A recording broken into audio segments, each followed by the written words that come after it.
And we're good.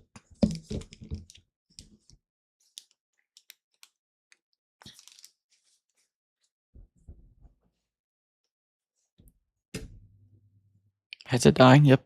Of course it is. I feel like every 3 days I replace this. Which I guess isn't bad considering. Well, plus we've had these for a little bit, so the battery's dying.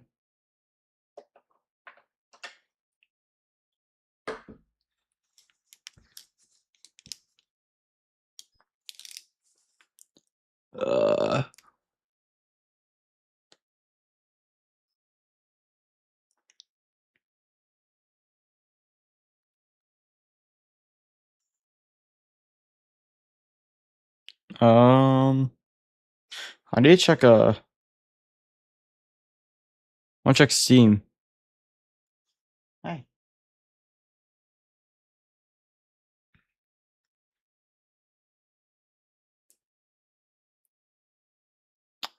I want to check to see if what's it called? If anything was updated.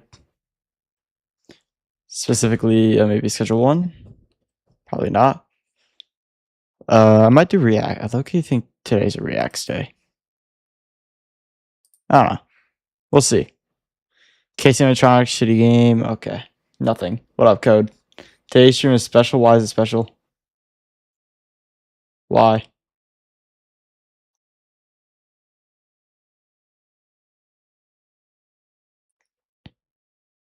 Try to do some Reacts today. I'm feeling Reacts. Hold up.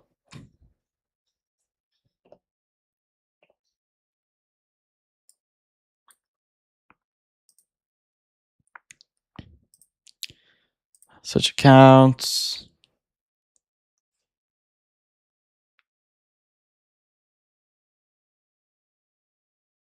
Oh, I have to watch this. No, we have to watch that.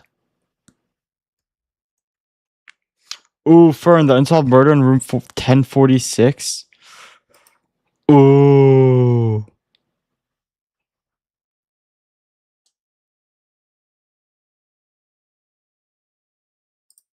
Hold up, I'm just getting a bunch of shit. Oh, wait.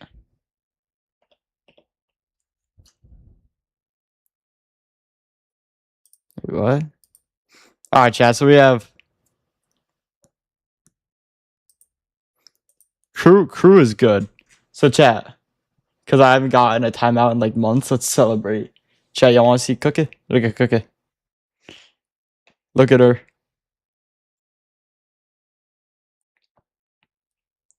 She stole my chair, so I had to take another one.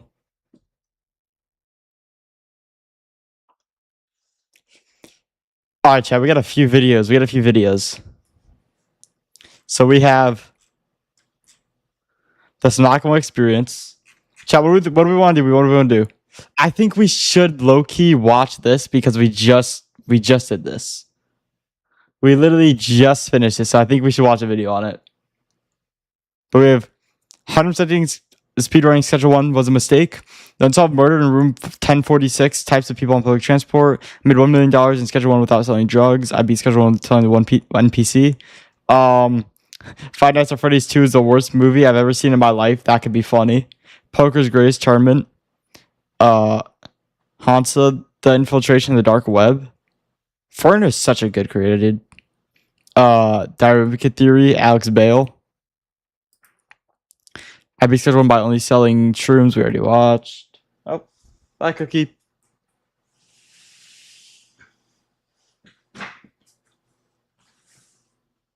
You can try Dr. Bob. No, we're not watching Dr. Bob. Dude, we've looked at him before. It's just weird shit, bro. We got Dare, the real reason cops taught you about drugs. Jack I was right about Mr. Beast. DBD, Dead by Daylight's failed esports scene. I think we start, bro. This is good. I think we start with this, chat. What do we think? We can't cure why we can't cure cancer. Excuse right about Kai Nat.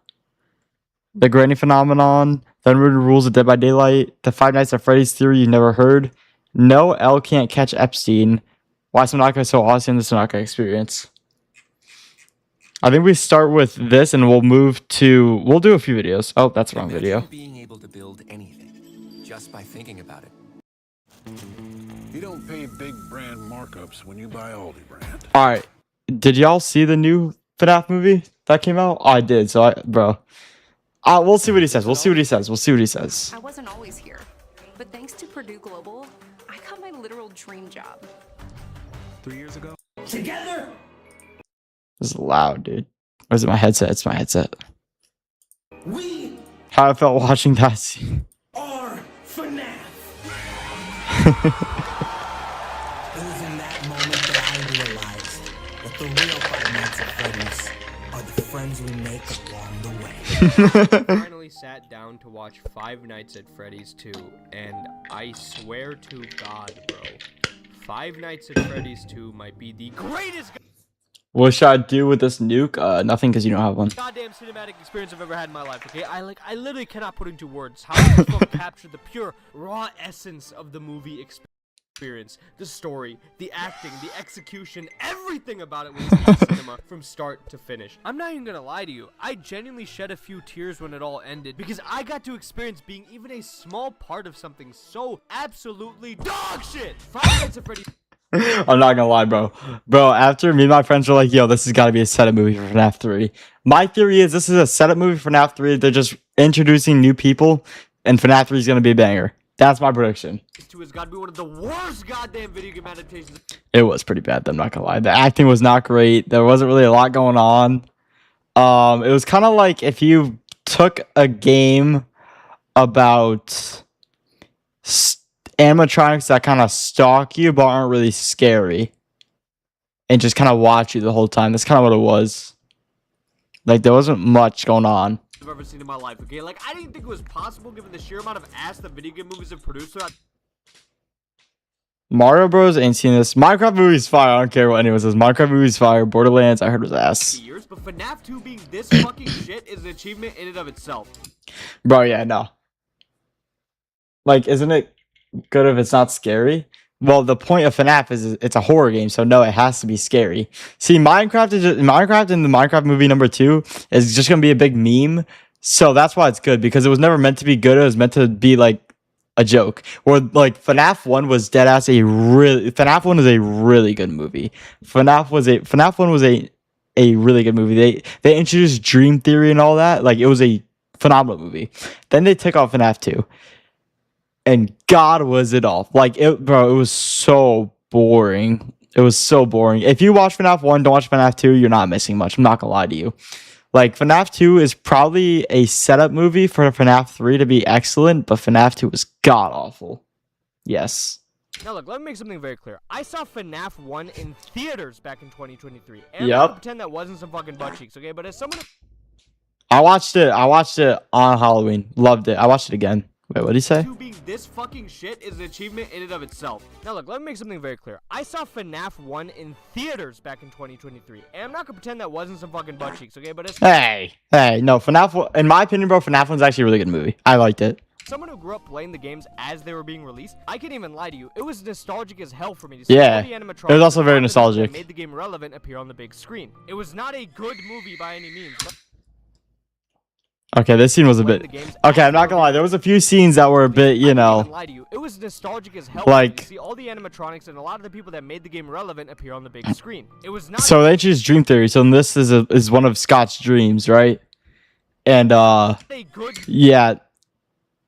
I mean, yeah, this scene isn't great. Like, these dream scenes aren't amazing, but the whole concept of Dream Theory being pulled in is what made it like kind of make a little bit of sense. If they didn't bring in, like, in the beginning, he's reading a book of Dream Theory. This movie's 4 years old, so, or almost 4 years old. If I'm spoiling it, I don't give a shit. All right, go watch it.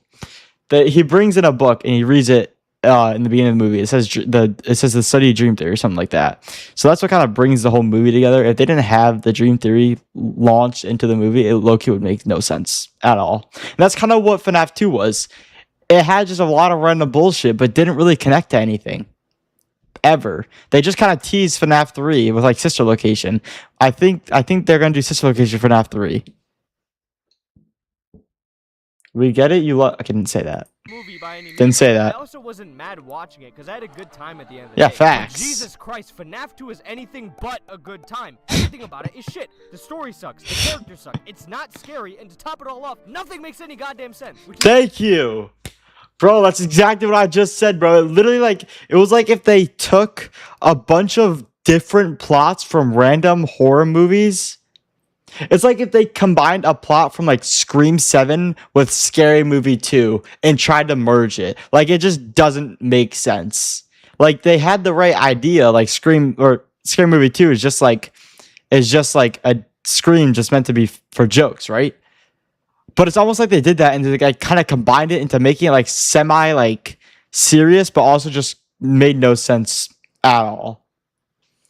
I didn't even watch it, but I want to give it a 1 star, but yeah, don't watch it. You're not missing much.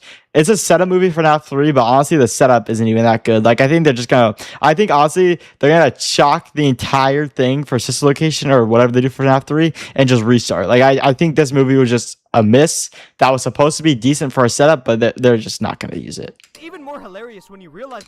And the only reason it's a setup is because at the end they brought in like I think it was Springtrap Bonnie or something like that. Like they brought in some character that was introduced in Sister Location. But that's the only real reason that we have to believe it's a setup. Other than that, it was just a shit movie. The fact that the FNAF creator himself, Scott Cawthon, wrote this movie. For some I didn't know he wrote the movie. Yeah, so that's probably why it wasn't great, because the creator of the game wrote the movie. Continue? reason I thought he left FNAF years ago, but no, apparently Scott Cawthon, along with a few other people, wrote the first film together, and I guess after seeing the success of that, Scott was like, fuck it, bro, who Bro, it was good. needs Bro. co-writers? Let me cook the Wow, how we doing, y'all? Gavin? next one myself. Like, bro, get this dude a restraining order from the stove. This movie is so unbelievably ass. Now, I know there's It gonna be was those not people good. who always make the argument that it's made for the fans. It's just a dumb, fun movie. You like No, that shit was not made for the fans, because if it was made for the fans, they would have made it good. Bro, I don't care if it's made for 4-year-olds. I don't care if it's made for the fans. I don't care if it's made for 40-year-olds that play the game growing up. This movie was dog shit. people enjoy things, but not only have I made my feelings on that sentiment very fucking clear, but it gets to a point where you have to accept Wait, hold up. people who always make the argument. Just found the perfect music ever.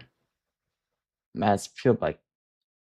Yeah, it's great. No, That's bro, the made movie for was the not fans. good. It's just a dumb, fun movie. You let people enjoy things, but not only have I made my feelings on that sentiment very FNAF 2's problem, but the FNAF 2 movie hate is so ridiculously forced, it's almost cringe. Let people enjoy movies.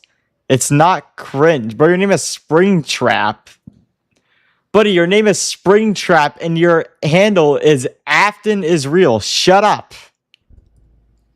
But yo, he just wants to be different. No, he just wants to be different. I swear to God. FNAF 2 has problems, but the critics have been handling it very immaturely instead of... Okay, yeah, I'm not reading It that. gets to a point where you have to accept that with that mindset, you forfeit getting anything of good quality because you tolerate being fed garbage. Believe it or not, if you like something, it isn't illegal to expect a product beyond abysmal dog shit. Facts. Sit back and relax, because we're gonna suffer through this absolute Core Extension is my favorite. Core Extension's good. disaster of a movie together. Now, for those of you who haven't seen or forgot what the hell happened in FNAF 1, this is a quick recap. So we got a guy named Mike. Spoiler alert. Don't care. Oh, his name's Mike. I was thinking of Scott. Whatever. Y'all get that. Yeah. His name's Mike. Whatever. You know what I meant. Who's the guardian of his little sister Abby, and he's going through a custody battle between him and his aunt over who should take care of her. He also had another younger brother named. Oh, Keith. also. What the hell happened in Also. FNAF 1? This is a quick recap. So we got a guy named Mike, who's the guardian of One his little second. sister Abby, and he's going through a custody battle between him and his. A W parent, custody battle, evil bitch. All you gotta know. W parent, evil bitch. Who do you think won? Not her, dumbass. His aunt over who should take care of her. He also had another younger brother named Garrett, but he was kidnapped a long time ago and never found. And that's what he kept having dreams about. He kept having dreams about Garrett. Like, trying to figure out what happened to Garrett. Why do you think that it's bad? What, FNAF 2? It was like I said it, but I don't think it was like a combination of a whole bunch of plots thrown into one like giant thing, and it just didn't make sense. Like, for example, FNAF 1, FNAF 1 made sense. The plot was there. The thought was there. FNAF 2, they just threw a bunch of shit at the actors and just said, run with this. Because Mike's broke ass can't hold a job to save his life, his career advisor Steve gives him a night guard role at the defunct Freddy Fazbear's Pizza, where all Mike does is sleep on the job and dream about his brother getting kidnapped. At one point, Mike brings his sister to the location, and she ends up becoming friends with the animatronics, which we find out are possessed by the spirit of dead kids. There's also a cop named Vanessa who shows up from time to time and tells Mike little tidbits about the restaurant and how Abby shouldn't come there for her own safety. Eventually, the dead kids convince Mike that if he gives them Abby, they'll let him dream about Garrett forever. Even though Mike already does this shit on a daily basis, he's still upset. But they're like not good dreams. Like they're like if you had a really bad nightmare, but it's more of a lucid dream. That's kind of what his dreams are. To solve her like a dumbass, but quickly realizes how stupid that was and impulsively gives Abby away to his terrible aunt instead. Eventually, one of the animatronics shows up to the house, kills the aunt, and takes Abby back to... Also, can I just say this? This was a great scene in the movie. I'm not gonna lie. Like a dumbass, but quickly not even gonna lie. That was and impulsively gives Abby away to his terrible aunt instead. Eventually, one of the animatronics shows up to the house, kills the... This scene right here, peak cinema. Absolutely loved it. She was a bitch. She was a bitch the entire movie. I hated her. I'm glad they killed her off early. And takes Abby back to Freddy's so that they can turn her into an animatronic. So then Mike almost dies during a shift at the restaurant, but is saved by Vanessa, who reveals to him that this... Your brother's name is Garrett, or your brother is Garrett? Serial child murderer who killed all those kids is gonna do the same to Abby. And then she's like, oh yeah, by the way, I forgot to tell you, that killer is my dad. And he also killed your brother.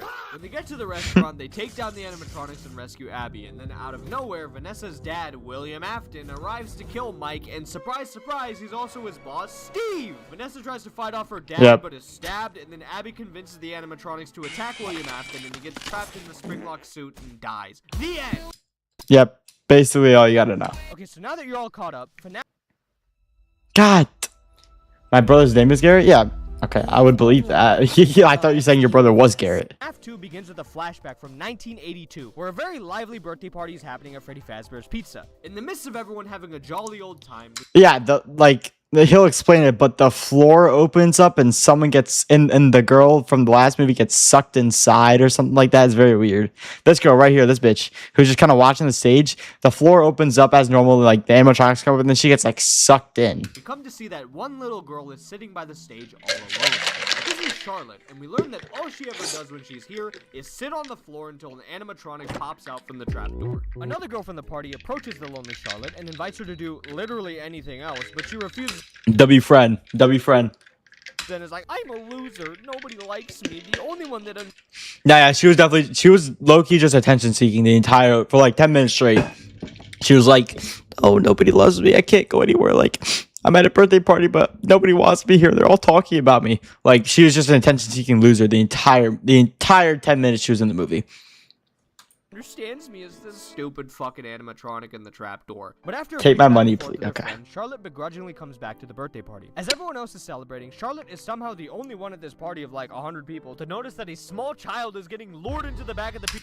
Yeah, and by the way, you're probably thinking, if you didn't watch the movie, maybe it was like in the dark corner, like nobody's really looking. No, this was literally in the back of the central part of the stage, like the dead middle of the building against the wall, and nobody saw it but her. Pizzeria by a yellow bunny. Doing what any normal kid would do in this situation, Charlotte runs up to the nearest parent begging for help, to which of course the calm, mature and then they all just kind of laugh at her. Adults in the room know exactly how to handle the situation. Excuse me, there's a boy who needs help. Go tell your parents. Please, there's something wrong. Go tell your parents. Yep. There's somebody who needs help. Not right now. Please. Not right now. Will anybody help me? There's a little boy who needs help. Please help me. Sorry, adults are talking. So every parent here is conveniently an asshole. Yeah, every parent there is conveniently just doesn't give a shit about anything. You mean to tell me not one single adult sees a panicking child and is like, I wonder what's wrong? No, it's instantaneously. Fuck you, kid. Ask your parents, you stupid piece of shit. Like, nothing that we see here warrants this aggressive of a response. And I know it's a goddamn movie, but writing every single adult to react like this... What do you mean, Schedule 1? What about it? 0.5 milliseconds after seeing a panicking child just feels lazy as hell. Their dismissive reaction... Oh yeah, it's great. It's a great game. Amazing game. We're gonna watch someone speedrun Schedule 1 after because we just finished it. maybe would make more sense of what she was saying actually sounded nonsensical. Like, oh my god, there's a bunny going after the kids. But no, she's literally just begging for help and being told to fuck off immediately. So given Yeah, nah, she's not even saying like some dumb, like she's not even saying like, oh my god, there was a weird bunny and he killed a kid. No, hey, there's a kid that needs help. Please help me. Fuck off, kid. Like, what are we doing? Like, it was like that's the part of the plot that doesn't make like the first 10 minutes. There's a little girl that gets sucked into the stage, and then a boy gets taken by a bunny, according to her, and then the parents just don't give a shit when she goes, "Oh, kid needs help." dismissive reactions maybe would make more sense of what she was saying actually sounded nonsensical. Like, oh my god, there's a bunny going after the kids. But no, she's literally just begging for help and being told to fuck off immediately. So given that she's pretty much exhausted every option she has, Charlotte has no choice but to go after the kid herself. But before she can enter through the doors, her friend from before pleads with her not to go inside, but she doesn't listen. While searching the inside of the back room, Charlotte overhears a whistling noise emitting from one of the doors. She steps inside to find an occupied William Afton with his And I'm sure y'all could probably guess what happens after. back turned along with the lifeless body of the abducted child. Something I don't understand is how there are no employees back here whatsoever. You see people Yeah, bro, it's literally like there's like dead ass 200 people in this building, and it's just Afton. Just Afton.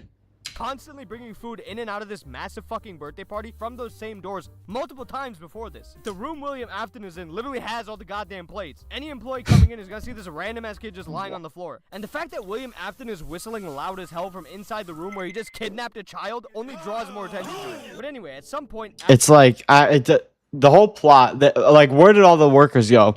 Did they just magically disappear? Like, did they clock out all at the same time? Was it just acting for the next 7 hours?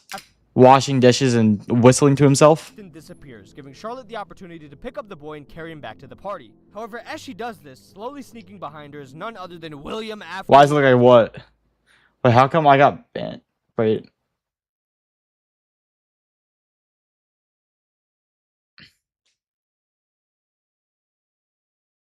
What are you talking about? With a knife. Despite being chased, Charlotte is able to outrun Afton. Oh yeah. And by the way, in this scene, they're like slow walking. Like it's like think of like a Dead by Daylight person, or think of like a person in Siege slow walking, and then think of like a Dead by Daylight killer slow walking. Like that was William Afton, just like kind of with the knife, just kind of like, you know, he's kind of just like, the girl's like kind of limping a little bit. I think she got shot. I forget, but he's kind of just like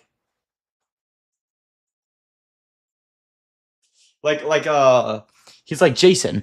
That's what he's like. He's like Jason. He just kind of stalks her from afar, but doesn't really do much. And eventually escapes all the way back to center stage. With the boy lying in her arms, she lets out a grueling scream that grabs the attention of everyone at the pizzeria, even waking the kid she just saved because it turns out he's not actually dead. Yep. Charlotte then collapses to her So he death was- from stab wounds in her back and Yeah, he was lifeless for 5 minutes. Turns out not dead. Now she's dead. then falls through the stage trapdoor. Like on stream, probably because you don't look like you're. I don't know, honestly. Too bad for the girl child. I hope she gets a better acting career. Yeah, I think she's Loki. She's probably done. They killed her off for a reason, bro. To then rise from below in the arms of her favorite animatronic, The Mimic. marionette. The Oh, parents, wait, yeah. of course, do absolutely nothing this entire time, instead just standing there watching as a child dies in front of them. And if that wasn't ridiculous enough, immediately after this scene, there's an opening credits montage explaining the events that followed after Charlotte's death. And there's only a newspaper that says, "Girl blamed for accident." Like the police in this movie, after a deep investigation, looked at this case and were like, yeah, looks like this girl stabbed herself in the back and fucking died. And it's...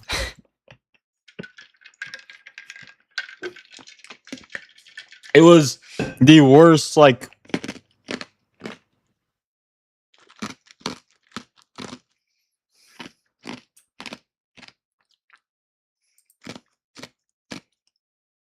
Bro, the plot with the newspaper was horrible. It was dead ass, literally.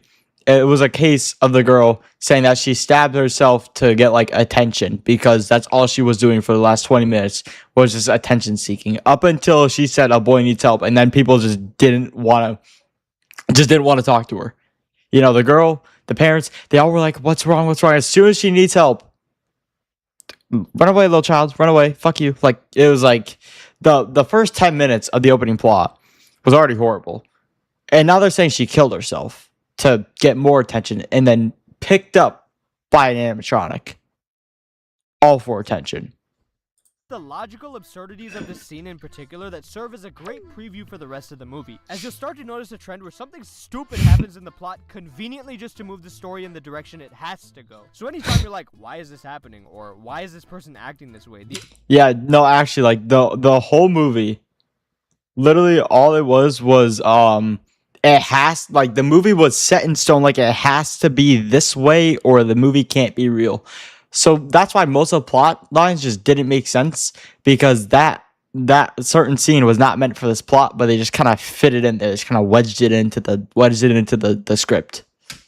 To explain the it. answer is because it was written that way. So at the end of the At Planet Fitness, All right. there's a number of ways to get strong, and they all add up to one membership, the Planet Fitness Black Card.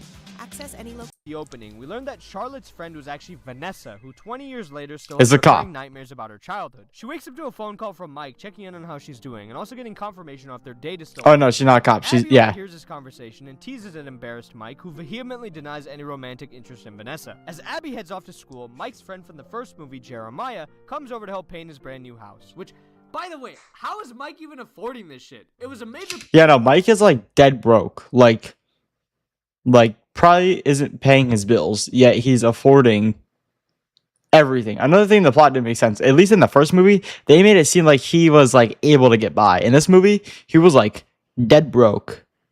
Yeah, he can afford to go on a date. He's paying his friend to paint his house with him. He bought the paint. Like, he's just doing a bunch of bullshit with money for no reason that apparently he doesn't even have. Plot point of the first movie that Mike's broke ass needed a job to help in his custody battle for Abby, but is literally unemployable after all the stupid shit he did in the past that got him fired from various places. That's like the whole reason he has to take the terrible gig of Freddy Fazbear's. And he doesn't even have a job in this one. But not only is his career counselor, William Afton, dead, but he's got a brand new house and can barely afford fancy dinner dates after being a fucking loser in the last movie. I'm not mad that he's balling, but like, how? During Mike and Jeremiah's No, like, it doesn't make sense how, because he doesn't even have a job in this one. Like, he's dead ass, just like, he's just moving. He's just got motion, apparently. conversation, we also learned that Mike's aunt was not actually killed, but was committed to a mental asylum because nobody believes her stories about the animatronics. Despite this, that's good. FNAF has spread all around to the neighborhood kids, who are organizing an upcoming event called FazFest. When Abby arrives at Yeah, they had FazFest. Yeah, Abby brought like actual animatronics, and people like everyone there believed that they were like real people and not animatronics. Which I guess makes sense, but there was wires sticking out of them at one point. we learned that she still wants to visit. I want to do viewer days. I'm gonna do viewer days soon. I don't know when we're gonna start, but we have done viewer days in the past. Her animatronic friends. However, Mike has told her We did one a few weeks ago. Them once he's fixed them up. We then get our introduction to Abby's robotics teacher, Mr. Berg, who, like most adults in this movie, solely exists to be a cartoonish asshole. Oh yeah, Mr. Berg, by the way, had to run a science fair. So Abby literally built an animatronic and brought it to him. Oh, no, she built something with the animatronic, brought it to him. It was like a fully functioning whatever the hell, right? And then the first place was like an elephant toothpaste volcano. Mr. Berg broke her shit and gave her second place. Like, he just, like, literally the definition of just a cartoon devil. Some of you have been swept up in the stupidity that is this Freddy Fest. Actually, Mr. Bird, it's FazFest. I don't care what it's called. It's mockery of everything that true robotics stands for. I want each and every one of you to be at that science fair on Saturday, whether you're entering or not. Or you can expect a big fat F. F for FazFest? Shut your fucking mouth! The same. Wait, what? How do I send my 900 coins? What do you mean 900 coins? Mr. Berg directly goes to check in on Abby's project and proceeds to absolutely shit on it in hopes that she gives up, all because he's written with about as much depth as a fucking Darman character. Back at home, No, deadass. He literally had his one and only mission in this movie was just to be a dick. That's all it was. His one mission was to be a dick. And he broke her animatronic that she was working on. So she brought in like Toy Freddy or like something like that. and he still didn't believe that it was real.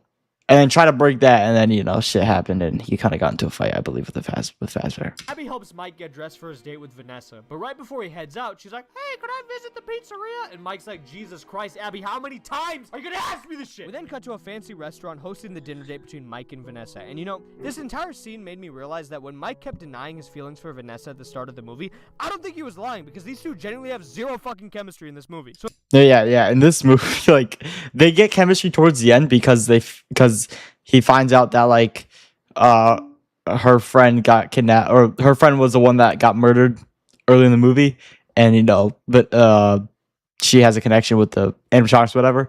But up until that point, literally, it was like, hey, I like blue, I like red, I like seafood, I hate every food, I'm a vegan. Oh, that's cool. Yeah. So, okay, like, that's all it was. It was the most awkward scene ever.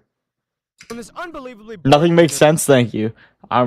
I'm writing right to left. This is weird. scene, Mike goes on about how Abby is still infatuated with the animatronics, to which Vanessa insists that he should stop lying to her about how he's gonna fix them. And then Mike asks Vanessa about her nightmares, something that she's still reluctant to talk about, but he presses further and explains that she could use her dreams to confront her trauma the same way he did with his little brother. When Mike returns back home, we come to find that Abby is missing, leaving only a note on the front door stating that she's gone to fix her friends. So then Mike goes to the pizzeria where he finds Abby's all sad because her friends are not there. Mike says he's sorry and tries to cheer up Abby by giving her a souvenir, and after cycling through some items, she ends up choosing a Freddy Fazbear Talker. Yeah, and also another twist in the plot. This thing right here, the iPad little bullshit thing that she's touching right now, it's haunted by one of the Fazbear spirits, and now she can talk to Freddy Fazbear.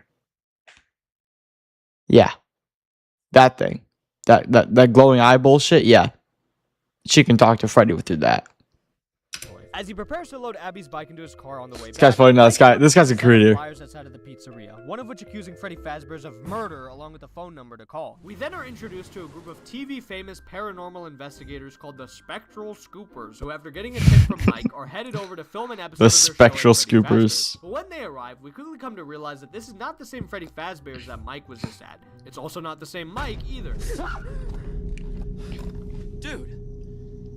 No, yeah, no, this was like a fake Freddy Fazbear's, and this guy like lured them to him or something, and like he has the animatronics, and nobody at the other Freddy Fazbear is actually like real, or like the animatronics, like they're just like staged. It like there's some there, but they're kind of staged. He kind of keeps them in this like replica. Sorry, you startled us. You must be Mike. It's Michael, actually. Meet Michael, the security guard for this version of the pizzeria, aka the one we saw in the opening flashback. During their investigation, the girl in the group, Lisa, overhears the sound of music, to which mogging Michael assures her that's just her imagination. In a typical horror movie fashion, Mogging Michael. the whole purpose is to band together to record themselves exploring the attraction, all decide, you know, let's split up, guys. So Lisa continues searching for the source of music, the camera guy goes with Michael to record some footage, and then this fucking doofus trips and falls in some water, and I guess just refuses to get back up. Yeah, he like it's so weird. He actually like can't for the life of him get out of this. It's like trying to climb out of a pool, right? And your hands are like on the concrete, whatever the hell the floor is, right? And you can't push yourself up. That's what this guy was doing. Like he was trying his hardest and couldn't pull himself. I don't know. What do we think? Let's see. Let's go back. How long do we think? Hold on. Hold it.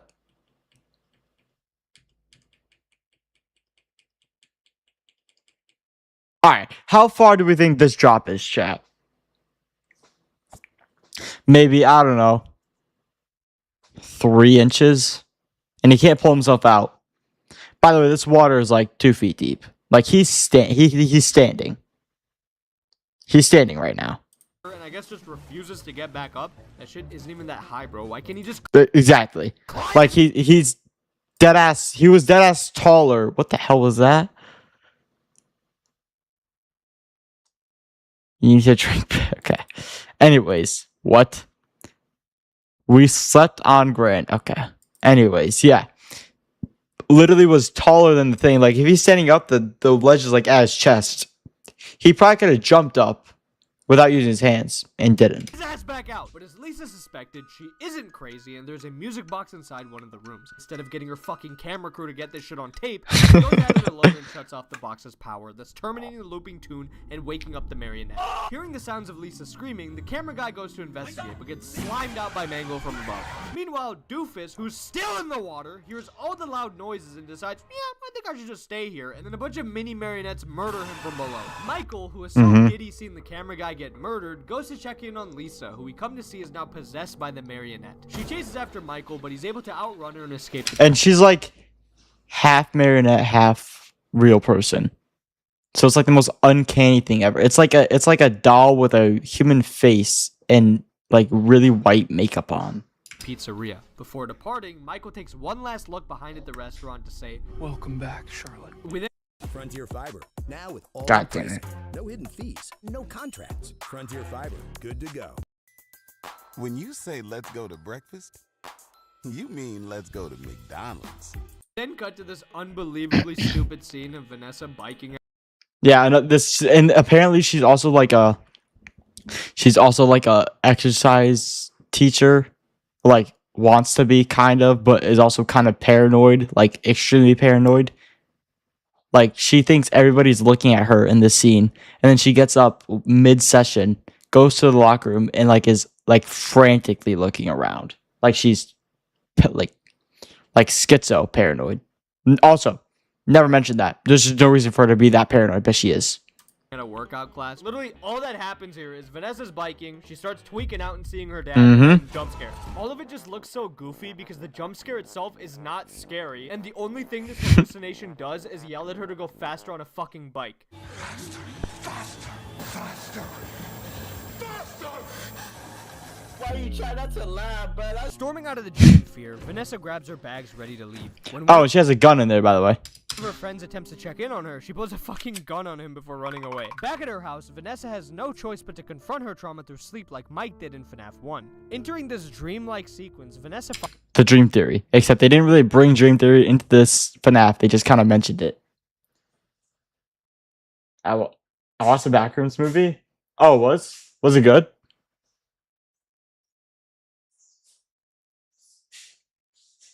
Gun, really? Yes, bro. She just had a gun. But yeah, no, I don't know. Stakes rating? Tell them to rate me. But yeah, no, it was like the weirdest thing ever. Like she just had a gun in her gym bag. This was a sequence. She went in there, worked out, had a realization, or had a like a paranoid vision that her dad was there, telling her to go fast on a bike, then pull a gun on her friend. And now she's in the dream, trying to confront her dad. finds herself inside of her dark and empty childhood home. As she roams around upstairs, Vanessa sees her father appear at the very end of the hallway. It's not I'm ever afraid really. of you. 5 No. minutes later. In every direction Vanessa tries to escape, her dad keeps popping up to torment her. So Yeah, and he just like finds his way. Like she's like, I know it's a dream, but he's always either like behind her or in front of her or kind of both. It's like the weirdest thing ever. sees a future FNAF game reference and then keeps running until at one point she just pulls out a gun and shoots him, causing him to fall off the balcony in this goofy ass shot and die. Now this scene conceptually has the most potential of being something interesting, but Yes. she just pulls out a gun and shoots him. The only thing interesting about this whole movie Vanessa tries was to escape, this. Her dad keeps Ready? up to torment her. So she runs a bit more, sees a future FNAF game. This is the only thing that we have to tell us that this is possibly a setup for FNAF 3. I don't think it was intended to be a setup, but this is the only thing we had to go off of. In the entire movie, this is it. Everything else made zero sense. It was kind of dog shit. Reference, and then keeps running until at one point she just pulls out a gun and shoots him, causing him to fall off the balcony and Oh yeah, and magically she just is in uniform. goofy ass shot and die. Now this scene conceptually has the most potential of being something interesting, but the execution ends up, as per usual, Yep. shit. Beyond Vanessa screaming for like 3 seconds, you never once feel as if there's any tension in this scene whatsoever. It's literally just Vanessa running in circles. It's literally just like Dead by Daylight in a house. It's like think of Dead by Daylight played inside of like Consulate on Siege. That's basically what the scene was. Just a bunch of random stairs, kind of leading nowhere, always super narrow somehow. Somehow, some way, every room, every door, every hall was just narrow as shit. And it gets to the point where she's just banging on a door for help for deadass 3 seconds. And he was behind her. Then he kind of disappeared. And then he gets shot. Until it ends. No actual storytelling of how she overcomes her dad. She just does it. A pattern that you'll see continue in this movie anytime someone's in danger. And this is also the last time we see Matthew Lillard in this film, which sucks because the one thing about FNAF I always found interesting was the lore behind William Afton. But these movies underutilize him completely and instead treat him as a way to shit out stupid references to the game. I always come back. He said it! He said it! These movies focus more on building upon him and the relevance he has to other characters rather than pointing to the FNAF reference on the screen. I actually give a shit about these characters, but unfortunately, that's all you get from this boring-ass scene. Fan service with no relevance to the story and a lame dream sequence that you give zero shits about. Especially because Vanessa's abuse as a kid, which is what appears to be a major defining part of her character, is not explored beyond this in any other point in the movie. Yeah, like they didn't show that when she was a kid and she was at like his pizzeria, right? They didn't show her being abused. They didn't show that at the house. Like they literally didn't mention it up until she killed her dad in a dream. Yeah. That's basically all it was. That's kind of the whole movie. They didn't show anything up until right when it happened, and then they flashed back. Think about it. You've never seen this movie before. You ask your friend, "Oh, how did Willie Afton die?" "Oh, his daughter, who he abused, killed him in a dream." But we didn't find out that she was abused by him until after she killed him in the dream. Like, it doesn't make any sense. It doesn't make any sense. 2 movies in, and literally all we know about Vanessa is that she has daddy issues and a gun. So anyway, we then cut to Abby, who is woken up by the sound of her Freddy Fazbear talker toy asking for help. Horrible. Yeah. And then here comes the paranormal shit. Oh. Chica, is that you? Excited to potentially see her friends again, Abby immediately heads out in the middle of the night for a second time. I swear to God, bro, why hasn't Mike demolished that fucking bike? Like, how is this kid always... Yes, bro, she just always has a bike and, like, always gets away, and Mike just sleeps through everything. The toy gives her directions that lead her to the other Freddy Fazbear's Pizza. Abby steps inside looking to find Chica, only to end up meeting a new and improved toy Chica, played by Megan Fox.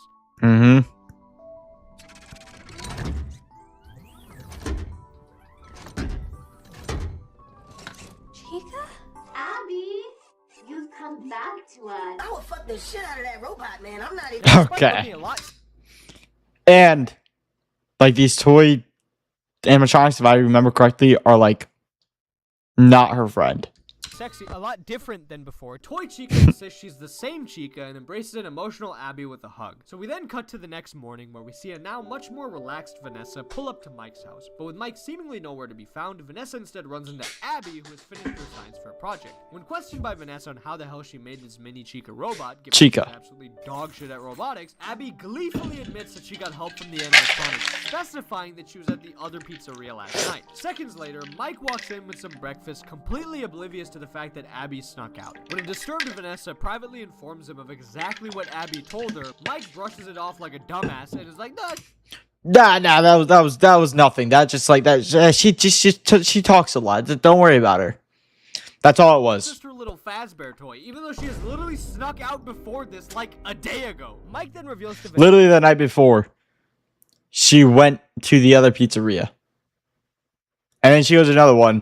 And all of a sudden it's like, that didn't happen. It's just, it's just Abby being Abby. Vanessa that he called this phone number he found on a flyer outside of Freddy's. He ended up speaking to the father of a girl named Charlotte, who told Mike about his daughter's death and that she had a best friend named Vanessa. Knowing this information, Mike, being the great friend that he is, fully aware of Vanessa's traumatic childhood at the hands of her father, goes up to her and says, "What the fuck? Why didn't you tell me?" that she finds very difficult to talk about, flips out at her all because he never knew about Charlotte. He's like, all I want to do is be there for Abby and help her move on from the animatronics. What does raid mean? It means he brings his viewers to your stream. Find out more and more and more, even though he's the one constantly seeking out new information. Within this whole argument, Mike... Yeah, he's like the upset in this movie to Vanessa. He's like 4 different characters. He's oblivious as shit to his daughter. He's nosy and just like super kind of controlling to Vanessa. He doesn't give a shit about the animatronics. And apparently he has no job, was broke as shit, and now has motion. Like, it just doesn't make sense. All I'm trying to do is I'm trying to fix my family. I'm trying to fix the situation from Abby. I'm trying to fix you. Oh my god. I'm trying to fix you. Which deeply offends her, and she demands that Mike seriously watch out for Abby before telling him to fuck off. We then cut to Mike dropping off Abby at the school science fair. And then this is where the bitch-ass teacher goes, nah, this shit don't work. Let me see it, and then drops it. Bitching out Vanessa about how Abby is his #1 priority literally 2 seconds ago, Mike abandons her to do something else. Back at Freddy Fazbear's, Vanessa goes inside to investigate after the concerning conversation. I want to fix my family, but I let them sneak out. I don't really take care of her. I love her, but she kind of does her own thing. That's kind of what it Now that was. Charlotte is lurking around the building, Vanessa calls out to her and pleads for her not to hurt anyone. And then, like a moron, Vanessa straight up tells her about the hyper-specific setting that's preventing the animatronics from leaving the building and hurting everyone. But you still have me trapped here. Somehow. Oh, it's this thing. You need to get into here and then go out and then get the password, and then you can be free. Tells it to every single animatronic. It's called a perimeter lock. Yep. None of the animatronics can leave. That you can fix that. You can you get us out? Yeah, I mean, I know the password and everything. I can put it in for you. I'm not gonna do that. Man, you need to shut the fuck up. Now aware of this information, Charlotte attacks Vanessa. At the science fair, Mr. Berg is upset to see Abby bring in her project and decides to fucking destroy it. Yep. Abby gets upset and runs away to the pizzeria yet again. She cries to Chica about how Mr. Berg broke her project, to which Chica suggests that Abby bring in her as the replacement. However, Chica explains that the animatronics cannot leave the building unless the security feature that Vanessa's dumbass brought up is disabled. Threatening... So now Chica's holding her hostage. Which, you know, doesn't make sense, because Abby should realize the old Chica wouldn't hold her hostage. And Vanessa's dumbass for telling all the animatronics why they can't leave. To kill Abby if she doesn't comply, Charlotte forces Vanessa to give her the codes that allow the animatronics to roam free. Given that the animatronics are slow as shit and go 1 mile every 5 hours, Abby has to call a cab to get to the science fair. Meanwhile, we find out that Mike had abandoned Abby to visit the home of Charlotte's father, Henry.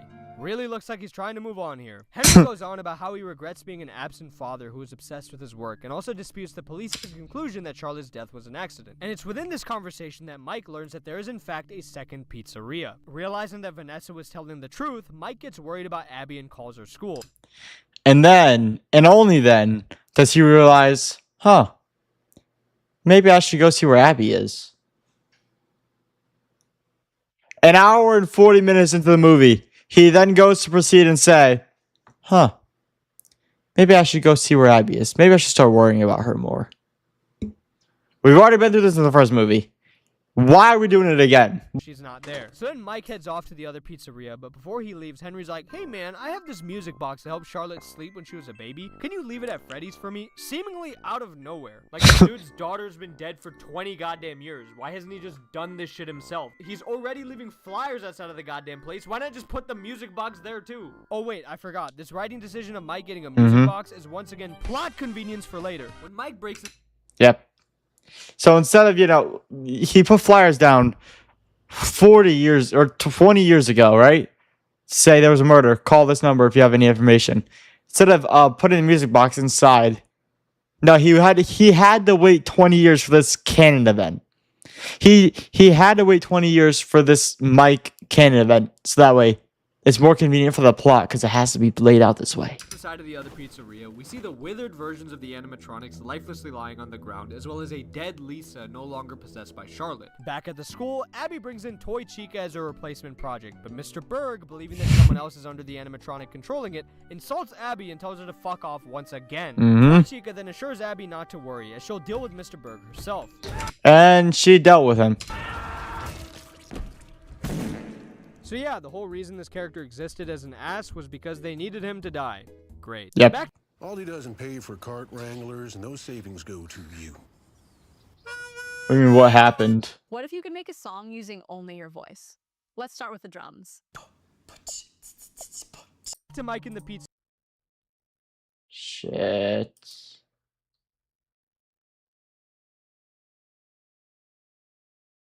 Did I crash? What happened? Am I good?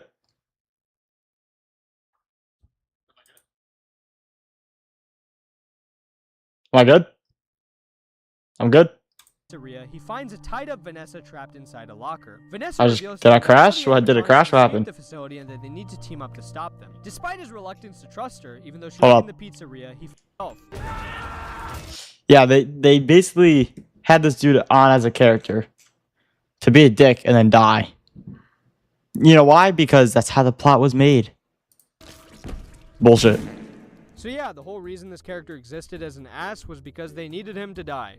Great. Back to Mike in the pizzeria, he finds a tied-up Vanessa trapped inside a locker. Vanessa reveals to him that all the animatronics have escaped the facility and that they need to team up to And that they're all evil. stop them. Despite his reluctance to trust her, even though she was right about all this shit, Mike tags along with her for the sake of finding Abby. Vanessa then gives some backstory to Mike about Charlotte and how the music box she brought for her way back in the day needs to keep playing in order for her to stay asleep. And then Mike decides to, you know, let's paint a picture. Let's see. What has Mike done so far? Abandoned his family for 2 movies and then decided he probably needs to be there for Abby. Told Vanessa that she is a corrupt child and that he wants to fix her. So instead of, you know, putting the music box down for Charlotte to go to bed, can we all take a guess on what Mike decides to do? Hold up, I'll give you all 5 seconds. A, puts it down like a good person. B, doesn't put it down because he's a dumbass. C, tries to kill her. D, all the above. Can we just take a wild guess on what he does? And Mike's like, whoa, that's crazy because I just got a music box that we can use. But it's during this conversation that Mike slips and falls into the tunnel water. Suddenly, Balloon Boy pops his head up and attempts to kill Mike with his propeller cap. However, unlike the dipshit who died in the beginning of the movie, He just gets up. climbs out of the shallow-ass water. That brings Mike into this pizzeria's version of the B, dumbass. He's a dumbass. security room. She explains how there exists a tracker system on the computer that they can use to locate and take down the animatronics. As she attempts to activate it, Vanessa also mentions that instead of dead kids, Charlotte is the sole entity puppeteering all these animatronics through some weird ghost Wi-Fi connection technology, which she Yeah, it's like think of it like think of it like this. Charlotte is like a how do you put it? It's like if she dies, they all die. So she's kind of just controlling everybody. But she's dead. Yeah. So they're trying to kill a dead person, basically. intends on using to execute her You massive get it? I get what? Did I get what? plan to get revenge on all parents. What does this master plan for parents end up being? We're just gonna kill him. I mean, I guess it's a valid crash out Yep. for Charlotte, given that every single adult in this movie just so happens to be A dick. written as a one-dimensional piece of shit. Realizing that they need to hurry, Mike decides that he'll stay back to get the tracker working and disable Charlotte's Wi-Fi connection, leaving Vanessa to go out to find the animatronics on foot. We then cut to the outside world where Toy Freddy is roaming the FazFest event, which I completely forgot was even happening in this movie. Yeah, me too. They literally mentioned it once and then just cut back to it later in the movie. Also, to go out to find the animatronics on foot. so like I said, they all believe that everyone here is a real person and that you know, these animatronics are actually real We then people. cut to the outside world where Toy Freddy This dude is clearly 10 foot tall and has wires and is walking like a 2-dimensional piece of metal. Like he walks and he like shifts his whole body to move his arms, and they all believe that he's a real person. The Faz Festive. And he's clearly like, you know, not a he's not clearly not a 368 pound guy. No, this animatronic's like 11 feet tall and weighs about 1,000 pounds. Yeah, you can mention me. Which I completely forgot was even happening in this movie. All the kids are like, whoa, dude, you look so cool. Want to hang out with us? And Toy Freddy's like, oh yeah, sure, let me just kill some fucking people real quick. With Mr. Basically. Out of the picture, Abby wins the science fair. On the stage, Toy Chica scouts out all the parents she's gonna kill. However, Mike's tampering with the security system triggers a security breach. Get it like FNAF? So in response, Charlotte uses her ghost AT&T to activate all the withered animatronics inside the pizzeria. And oh man, now we are finally getting FNAF 2 the game in FNAF 2 the movie with just 30 fucking minutes left. We then cut to some random old 30 minutes left. They actually have a decent plot, and 30 minutes left. 30 minutes left. Now they're actually getting to a plot that should have been the entire movie. Bozo wrapping up some work inside his garage, And I'm gonna give you a hint. It lasts about 4 minutes. all of a sudden, Toy Freddy miraculously appears behind him out of nowhere. When the man heads inside his house, Freddy's able to stop the garage door from closing with his hand and heads inside. Back at the computer, Mike is able to locate all the animatronic coordinates and informs Vanessa. As Vanessa is driving, Mangle appears on top of her car and incessantly tries to murder her. Headed straight toward oncoming traffic, Vanessa skirts the car off the road. Now, despite being surrounded with absolutely no way to escape, Vanessa is able to overcome this predicament through the very complex strategy of moving from the driver's seat to the passenger seat. You know why? Because apparently Mangle's not faster than her. So she unbuckles while being grabbed by an animatronic. You know those things who are stronger than her. Nah, yeah, she can just get up and out of there, unbuckle her seatbelt, move one seat over, and outrun him for like at least 5 miles. Seat and then back to the driver's seat, which I guess is enough to evade Mangle because Vanessa easily gets back to driving on the road after this without doing fucking anything to Mangle. Nothing. And then after that, she hops on foot. I'm not lying. I'm pretty sure she hops on foot. Has changed here. Mangle is still on top of the car, and Vanessa's back to being exposed to just one side of it. She literally just escaped because the plot said she had to. Yep. Freddy then attempts to kill the bozo from the garage and his wife, but Vanessa arrives just in time to hit the brakes and launch Mangle into Freddy. Back at the just in time. She knew exactly what house. And exactly when to do it. Pizza place. Mike is. What up, Chestnut? How we doing? FNAF 2 IRL. As Withered Freddy enters the office, Mike grabs. So let's just see. Let's see, chat. In FNAF, if we remember correctly from my runs, right?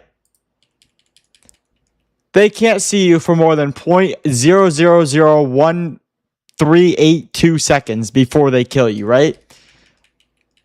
So let's count. Shall we? Let's count how many seconds this dude was seen. Because when I played the game, so help me God, if they laid if they laid 1 pixel of their eye on my bitch ass, I was dead. Freddy then attempts to kill the bozo from the grabs of Freddy and his wife, but Vanessa arrives just so let's see. How long was he exposed for, chat? Back at the pizza place, Mike is playing FNAF 2 IRL.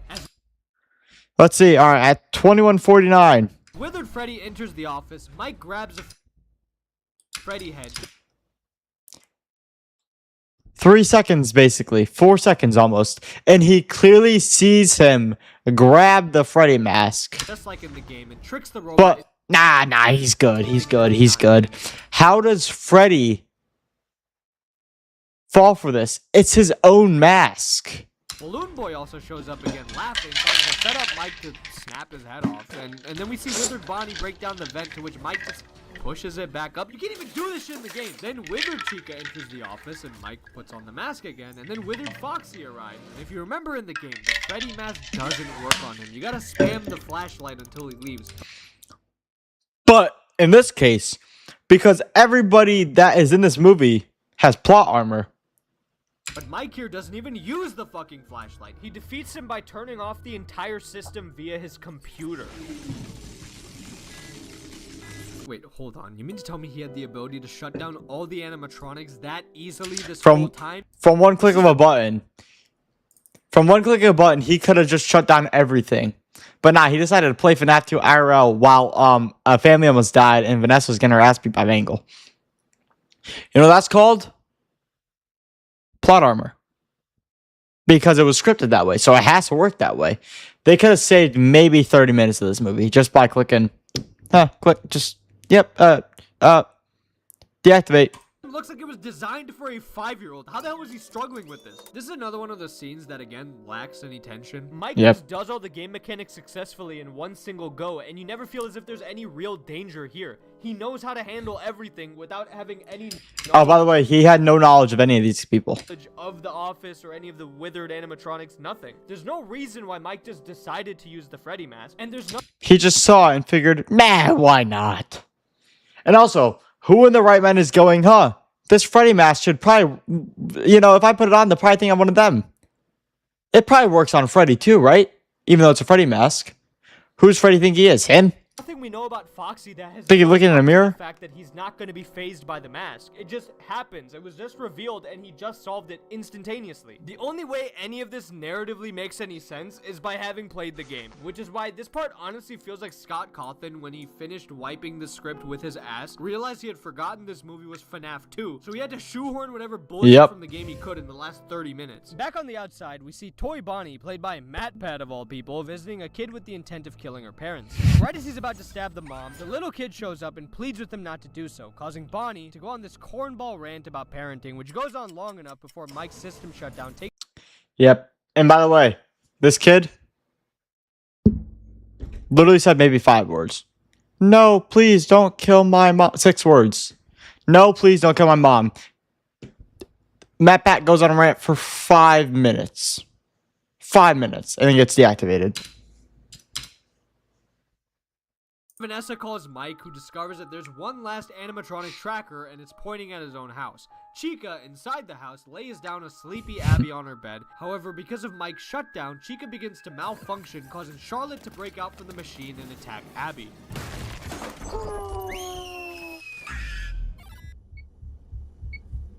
You know, you'd think a FNAF movie, based on a franchise known for its jump scares. Who made this video? I'll see after. I don't know, some decent jump scares, but no, they're genuinely terrible here. And it's hilarious. Yeah, no, it's not good. This movie, they were all gassing it up, saying shit like, Five Nights at Freddy's 2 is so scary, even his cast couldn't believe it's PG-13. Yeah, bro, I'm shitting my pants right now. All the toys— Bro, it could have been a PG movie, like just straight up PG. animatronics wake up again, which I guess means that If nobody died in this movie, it would have been PG. shutting down the ghost Wi-Fi was fucking pointless, but Vanessa warns Mike about it, and his solution is to go to the pizzeria from the first movie and basically just cry for help from the animatronics in hopes that they hear him. By the way, the constant back and forth of how quickly characters move between locations is jarring as hell. Like, bro, he literally ran 5 miles in 2 seconds. We have Mike's house, Freddy's, the other Freddy's, and the school, and because everyone jumps from place to place, it makes you feel like everything is happening across the street from each other. To further illustrate this point, Vanessa's car breaks down from all the damage it endured. There's literally no cityscape at all. Like, it's just those 4 buildings. Conveniently for the plot, Jeremiah just shows up because he's in the neighborhood and is like, Vanessa, you need a ride? And great, now she has a car. So then Jeremiah drops her off— Because plot armor, she can't die, bro. Who is she, Technoblade? up at Mike's place and she rushes inside. At the house, Vanessa discovers that Abby has been possessed by Charlotte, who looks stupid as hell, and they get— Yeah, so, and by the way, Charlotte was also a brown hair girl, right? So, instead of them not possessing her, so the Mimic, or the Mariette, possessed Charlotte, looks like that. But then they just gave her bangs and said, now it's, I don't know her name, not get in gonna a lie. fight where Charlotte completely overpowers Vanessa. But just in the nick of time, Mike shows up with Henry's convenient for the plot music box, causing Abby to break out of the possession. But of course, for the plot, It breaks. Mike closes the music box, despite the marionette still inside the house. I hope nothing bad happens because of that. Then all of a sudden, the toy animatronics break inside to corner the gang. Michael, who is gone after just one scene in this entire movie, reveals himself to be Michael Afton, Vanessa's secret brother that nobody nobody knew about. In this fucking Scooby-Doo ass villain reveal, Michael admits he created FazFest and promises to continue his dead dad's legacy by killing the people there. Vanessa pleads for Michael to So this guy gets shot. So he gets be shot. normal, but he reiterates that his only purpose in life is to be in Afton and that Vanessa should join him. Despite Michael's pleas to get her on his side, Vanessa rejects him and says, "No, I'm not like my father. These guys are my family now." Michael, disappointed with Vanessa's choice, tells the animatronics to kill them all. But then, in an Avengers Endgame, together we are FNAF-ass moment, the fucking animatronics from FNAF 1 answer Start killing them. Like, just out of nowhere. There was no, like, they didn't have any power. They just showed up. Mike's call and show up to destroy the toy ones. Foxy stomps out Toy Bonnie. Freddy rips off Toy Freddy's torso. Bonnie yoinks Mangle out the window, and then right as Toy Chica is about to slime out Abby, OG Chica pulls up and decapitates her fine ass. With his plans foiled, Michael attempts to make an escape, but is knocked out by Jeremiah.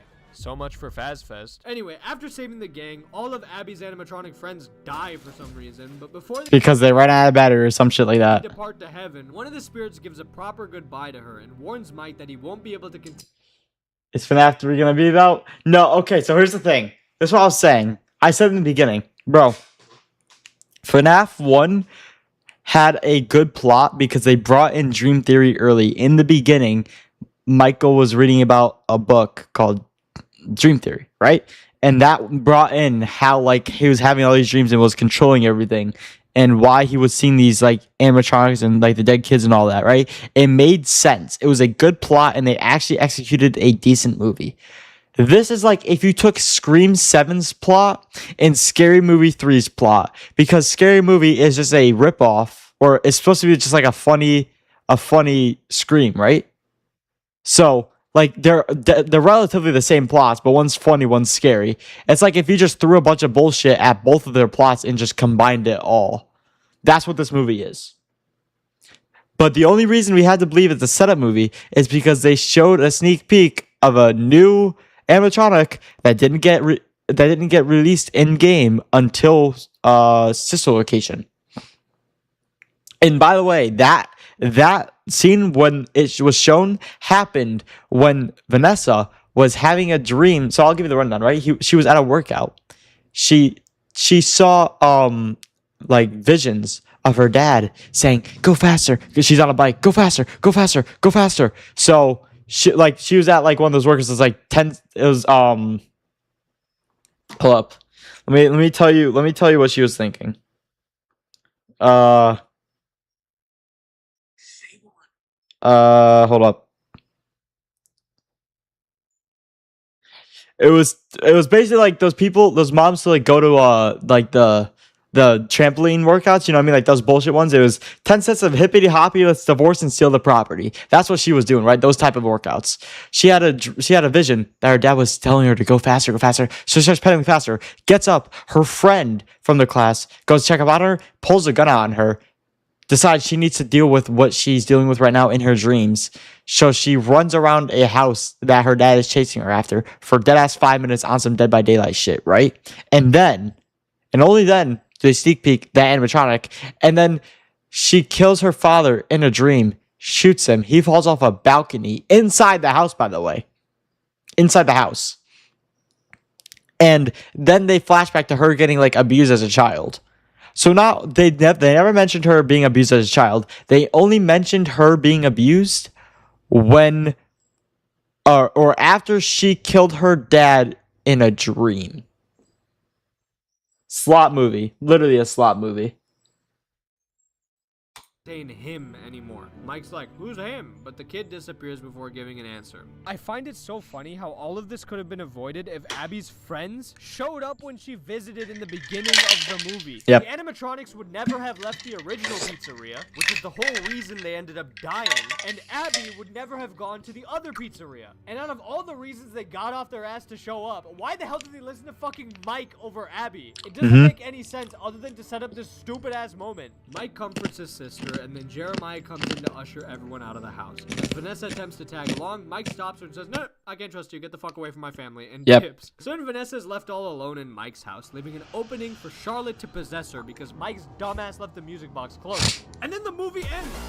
That's it. It just ends. Yeah, there's a post-credit scene where William Afton is, of course, alive. But, dude, what the actual hell was that ending? Cliffhangers need to be earned. You can't cut to a cliffhanger when fucking nothing happened in the movie. I hated this shit, man. I genuinely don't understand how the creator of this decade-plus long franchise, notorious for writing convoluted, unsolved lore, expected to write a movie script all by himself. Because all we ended up getting is slop. The only purpose of this was to jingle a bunch of references from the game over your head without any cohesive story to supplement. This was genuinely one of the laziest, nothing movies I've ever seen in my life. And the fact that this franchise will always make a fuck ton of money due to it being a FNAF movie is actually so sad, bro. Because this can be so much better. But yeah, this is some hot steaming dog shit. FNAF fell off after security breach. Bro, FNAF 1 movie was good. This was a setup movie that really is only seen as a setup movie because the movie is so dog shit. I say as Scott Cawthon, for the love of God, please quit writing movies. Together, we are FNAF. It was in that moment that I... Yeah.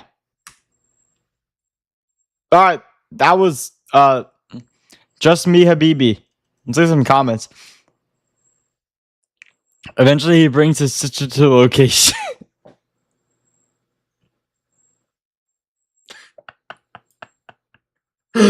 Ah!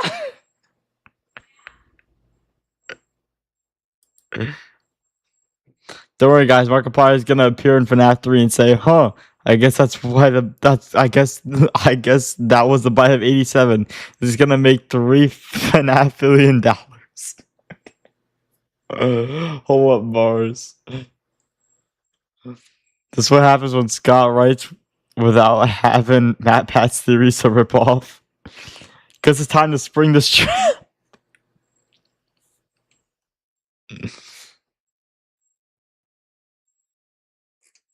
Alright, yeah.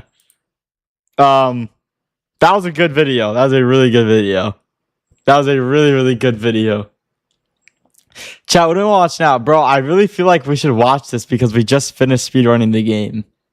I feel like it's only right, but what do y'all think? We got a bunch of Schedule 1 shit, ties to people on public transport, the unsolved murder in room 1046, IB Schedule 1 only selling cocaine, I added a dispensary, I made 1.1 mil without selling drugs, absolute ass we just watched, Poker's Greatest Tournament, Schedule 1's wild 3-year development cycle, Hansa, the infiltration of the dark web, B Schedule 1 only gambling, the Diary of a Movie Kid theory, Alex Bale, Jacksepticeye's right about Mr. Beast, Dare the Rulers and Cops. Yo! Appreciate the follow. Appreciate the follow. Dead by Daylight's failed esports scene. The Minecraft kid who stole 100 mil. I think we've already watched this. I'm not sure though. We can't cure cancer. SEC is right about Kaizen that. The rise and fall of Andrew Tate. I don't know if we're gonna watch that. Granny's Phenomenon. The Unwritten Rules of Dead by Daylight. The FNAF theory never heard, and Noah L can't catch Epstein, and then these two. Yeah, hi man, doing pretty good. How are you? Take a hint with the link. Oh, what? Oh shit, I didn't. Then what? I wasn't. Yeah. Hi, little bro. What you trying to get today? This is a 40-second short.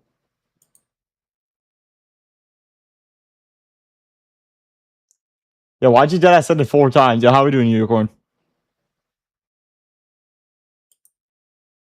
Hi, little bro. What you trying to get today? Shit, I'm gonna need you to line my shit up on Phone and Grave. I'm trying to pop out on 6th Street tonight, get some hoes. Yeah, I feel you, little bro. I got you. Oh, hell no. What the fuck this dude doing, man? You pushing back.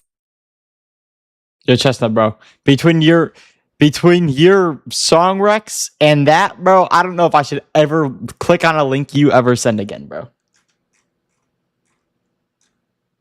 We're not watching that. Yo, okay. So we just finished speedrunning Schedule 1, so we could watch that. We could watch this. I think we'll do... Should we do these two today? Should we do these two as well, chat? I don't know why my shit crashed. My shit crashed like 24 minutes ago.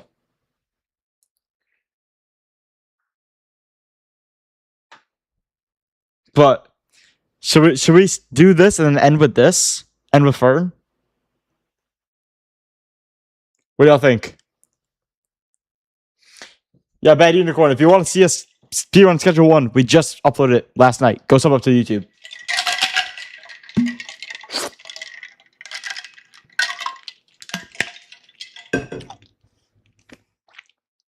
Let's do this. And with Fern. Deals are on at Best Buy.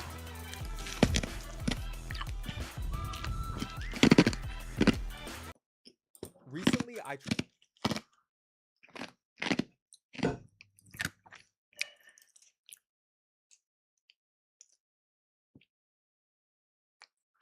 Bro, using math to find Dr. No's base. This is from like using his block, like the block alignment and shit. tried 100% speedrunning Schedule 1, and that's what we're going over today. Now, don't mind the face cam because I did do this while doing a live stream, and also don't mind whatever was going on with my hair that day. But we're going to start out this speedrun by watering our beautiful flowers and then heading out our RV. Now, in Schedule 1 to 100% this game, we need to complete all missions, get all customers and dealers unlocked. Oh, I didn't complete all missions. And businesses unlocked. So a lot of that does cost money. And then a secondary objective we're doing is also getting all achievements. So yes, I will be doing the achievement where you need $10 million. And to start out, yeah, bro. One of those police. That way we can get them to follow us because our beginning way of getting money is going to be selling guns. So I punch one, they're now following me, and then I can go over here where I get this baseball bat. And as long as you see, well, I would have just grabbed the bat and then hit them while they were unexpected. You know what I mean?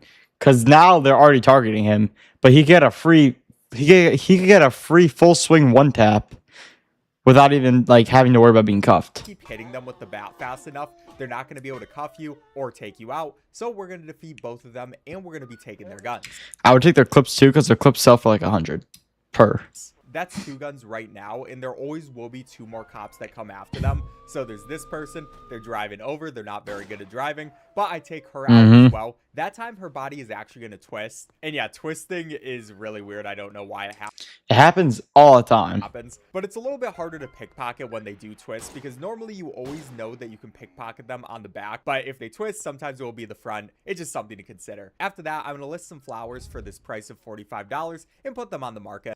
45 isn't bad, but like I would have done like 50 or 60 low key. Before now heading over and kind of just waiting out this wanted dead or alive. So while I am waiting, I mean, it's good XP. Is he collecting the dead drops? I can come over to the pawn shop and we're going to drop off all these guns. That way our inventory is clear. Oh, and we can head smart. back in this direction because we want to go and find some more cops. So I see these guys. I want to make. I would have kept one gun just so I could shoot the cops, because it doesn't matter if the guns are full or not, like loaded or not. They'll still sell for the same. Make sure they don't notice me until my wanted level is done. And as soon as I am rid of my wanted level, we can start hitting them as well. And the reason we wanted to wait is that way more cops will come and start attacking us too. If you hit them too early, then 2 more cops won't come towards you immediately. So by doing it that way, we see these guys, one of them flipped their car. I don't even know what's going on with that. But we can go with this person, use our guns again, and this person as well, who's trying to shoot me back. Kind of a jerk. Not sure why you would do that. But why didn't he just take the gunfight? Like, why do you watch the fail and rise of Triple T? I'm not watching the fail and rise. I don't want to watch this. I'm not gonna lie. I'm not watching the fail and rise of Triple T. We're watching Fern. Fern's actually. We're watching a good video, bro. We're watching Fern. Because we lied. It's true. Our gum is built around nanohydroxyapatite. I don't care. Bro, Fern is such a good creator. Fern is such a good creator.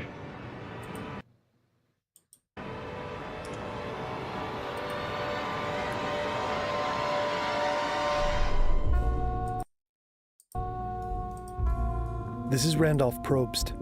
He's a bellboy at the President Hotel in Kansas City. He just got sent to room 1046. Wait, he's a what? He's a secretary? This is Randolph Probst.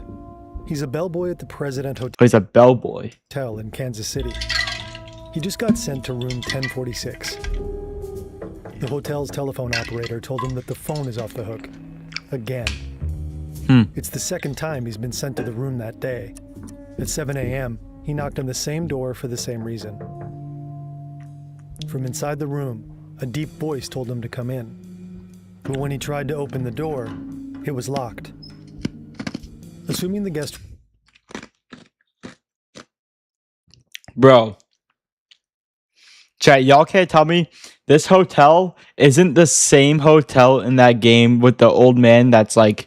Chat, you know what game I'm talking about? The old man that chases you around with a bat, and it's like the scariest game ever, or like the most like anticipating.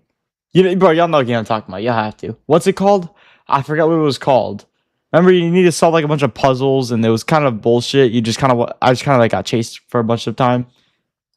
Was dropped. I forget what it was Probst called. shouted through the door to put the phone back on the hook and left. But the phone remained off the hook. So at 8:30 a.m., another bellboy, Harold Pike, was sent up to the room. Wait, but what does it being off the hook got to do with anything? Like, why can't it stay off the hook? Does it create like a line? Knocked and tried to enter, he noticed something strange. The door handle turned freely, meaning it was locked from the outside. If it had been locked from the inside, the handle wouldn't have turned at all. Oh, it's so running. Pike used his passkey to enter the dim room. There, he found a naked man lying on the bed, breathing heavily. There was a dark spot on the sheets next to him, but with the shades drawn, it just looked like a shadow. Pike picked up the knocked-over telephone stand and placed the phone back in the hook. When he left the room, he locked the door from the outside, leaving it just as he had found it. Now it's 11 a.m., and once again, the phone is off the hook. Probst knocks 3 times. He's a real but there's actor, no I answer. guess. So he uses his key and opens the door. Less than a meter in front of him is the naked man, crouching on his knees and elbows with his head in his hands. Probst turns on the light. Blood. There's blood everywhere. It's all over the walls, the bed. Gotta place it on the hook to hang it up. Got it. The man has a head wound. Frightened, Probst runs out and alerts the assistant manager, Mr. M.S. Weaver. The staff call for a doctor.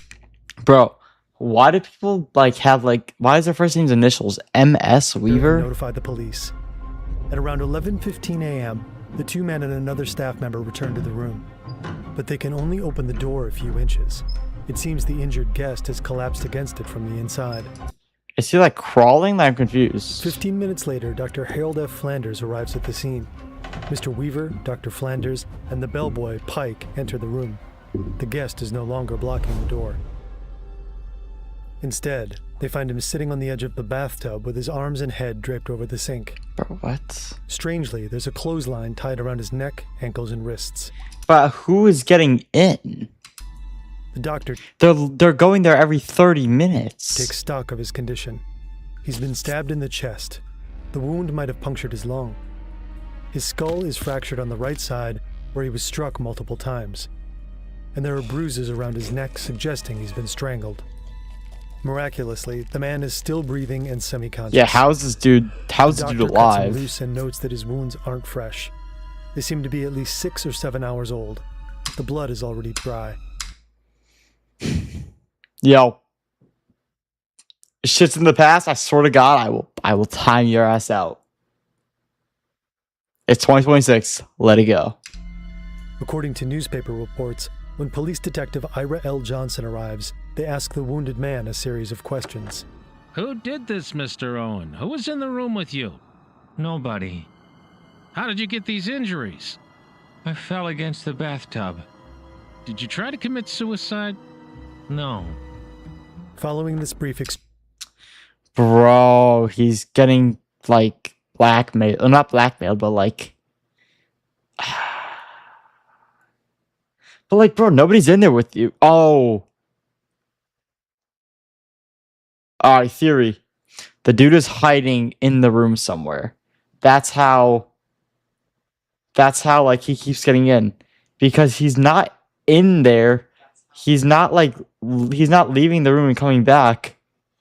But somehow he keeps getting more and more injured. He's got to be hiding in the room with him. change, the man loses consciousness. He's taken to the hospital, but he slips into a coma. Later that night, he dies, taking his killer's identity with him to his grave. The murder is national news. It's called America's Strangest and Perfect Murder Crime. The Kansas City police are stumped. This case came nearer to being the perfect crime than any other murder Kansas City has seen. The strange occurrences in the President Hotel have fascinated people for almost a century. Who's Udin did done? The case files were made public for the first time. Some 500 documents contain detailed witness accounts, anonymous phone calls, letters from a dead man, and a mysterious object found in an attic decades later. This is the unsolved murder Of room 1046. Bro, this would be a good ass haunt. Like, bro, imagine if like Sam and Colby went to this room. It'd be a good ass haunted investigation. 46. From the brain rot. This video is largely based in the official case files of the Kansas City Police. Some details are based on research conducted by...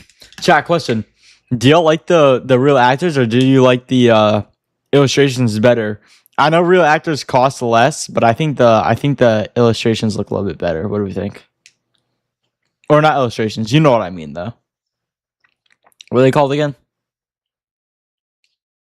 What are they called?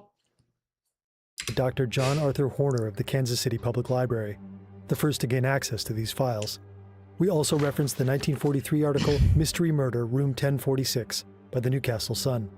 Further sources can be found in the description. Oh, and yes, we fully recreated the room and hallway to bring this story to life for you. Do you support Israel and the Jewish people? No, I don't actually know. I don't care.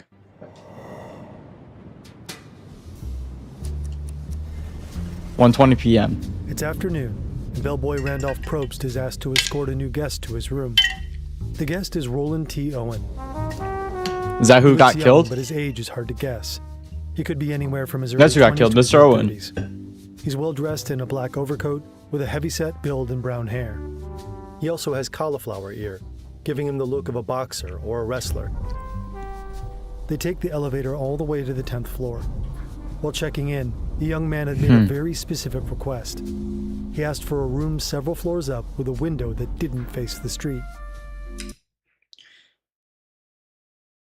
Jordan Big Dog, what you? All right, what do you want, bro? I'm not He's short. assigned to I'm not room that short. 1046. In the elevator, Owen tells Probst that he Why do you want a room that didn't face the street? He just wants to see other people. stayed at the nearby Mulebach Hotel the night before. When they enter the room, Probst turns on the light. He observes Owen taking a brush, Like 3'4". comb, All and right. toothpaste out of his overcoat pocket and putting them above the bathroom sink. Strangely, they're the only items he checked in with. As they leave the room, Probst turns off the light, It's almost like he expected not to come back. locks the door from the outside, and gives the key to Owen. They ride the elevator down to the lobby together, and Owen leaves the building. Around 40 minutes later, cleaning lady Mary Soptic knocks on the door of room 1046. To her surprise, Owen opens it. Wait, She what? expected a female guest, so she excuses herself, telling Owen she'll call again later. But he doesn't seem to mind. Entering the room, Soptic notices the blinds are drawn tight. The only light comes from a dim desk lamp. Seeing the expression on Owen's face, she notes that he seems Worried about something or afraid. as she Oh, okay. Prediction. So he wanted the room not facing the street so that way nobody could see inside of his hotel room. So they didn't know where he was. I think he was like being like stalked and or being seeked out by somebody. Maybe he owed somebody money. Maybe he wanted to fight somebody. I don't know the situation. But somehow, some way they got inside of his hotel room and slowly over the course of like a day beat him to death. But never left his room and never let him leave. starts to clean, he puts on his overcoat, goes to That's the my bathroom to prediction. comb his hair, and leaves the room. On his way out, he instructs Soptic not to lock the door, as he's expecting a friend in a few minutes. Well, that's odd. But by the time she leaves, no one else has arrived. And cut. Bringing Room 1046 to life took quite a lot out of our producer, Mona, and it's tough to wind down after adrenaline-filled production days. For a lot of you, I got you. Owen inside, I like the animations. I like the animations better. sitting alone in the dark. Then a realization hits her. I realized then, after I had unlocked this door, that the man had been locked in the room from the outside. If he had locked it from the inside, her key wouldn't have turned in the lock. While she's making the bed, the phone rings. How does he keep locking it from the outside though? Owen picks up the receiver and says, No, Don, I don't want to eat. I'm not hungry. Same guy who made this is not the same. Fern did not make Obsession. I just had breakfast. Before hanging up, he repeats that he isn't hungry. After the call, he asks Soptic about her job and whether she's in charge of the whole floor. He mentions that he recently He did changed hotels. trust. Low key chat, if Fern were to make any movie, I could see it being Obsession.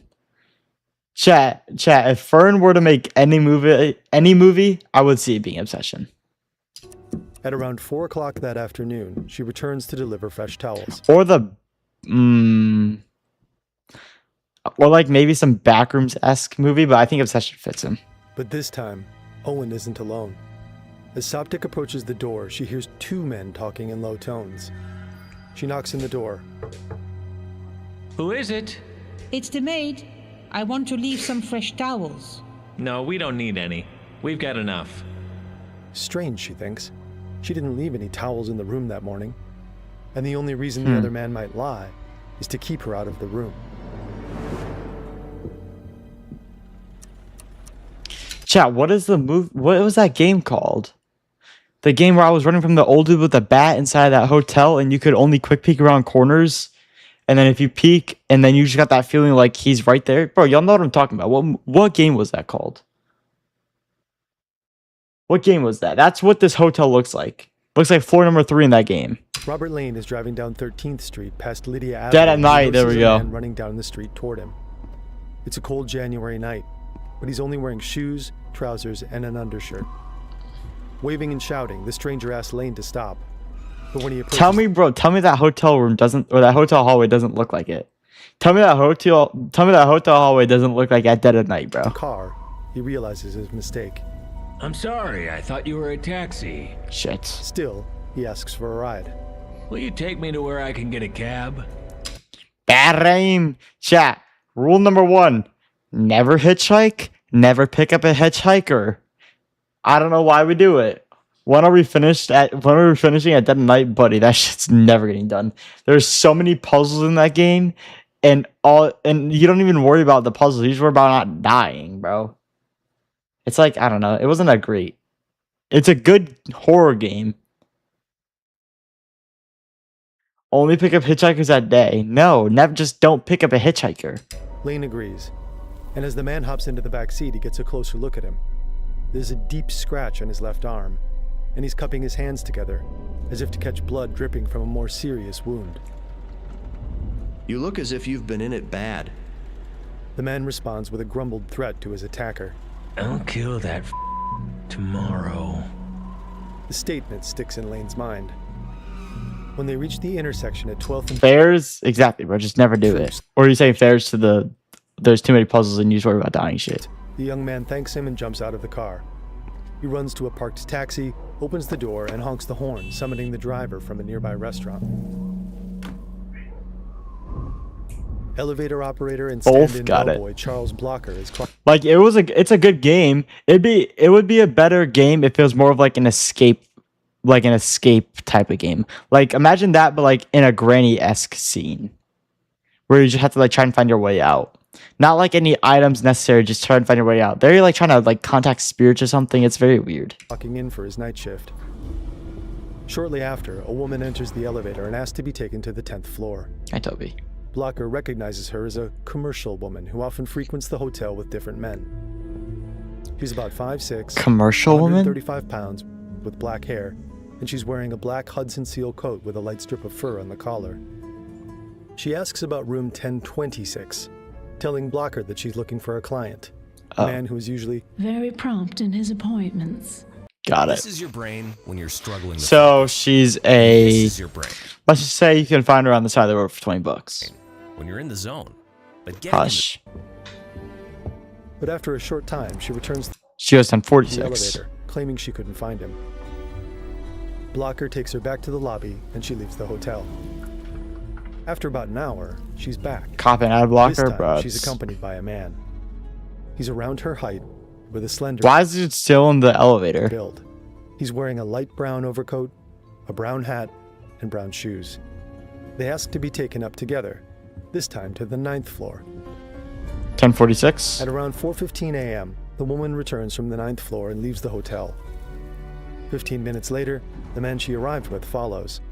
On the way down, he complains to Blocker that he couldn't sleep. Then he leaves. Chat, did this dude just sit in the elevator?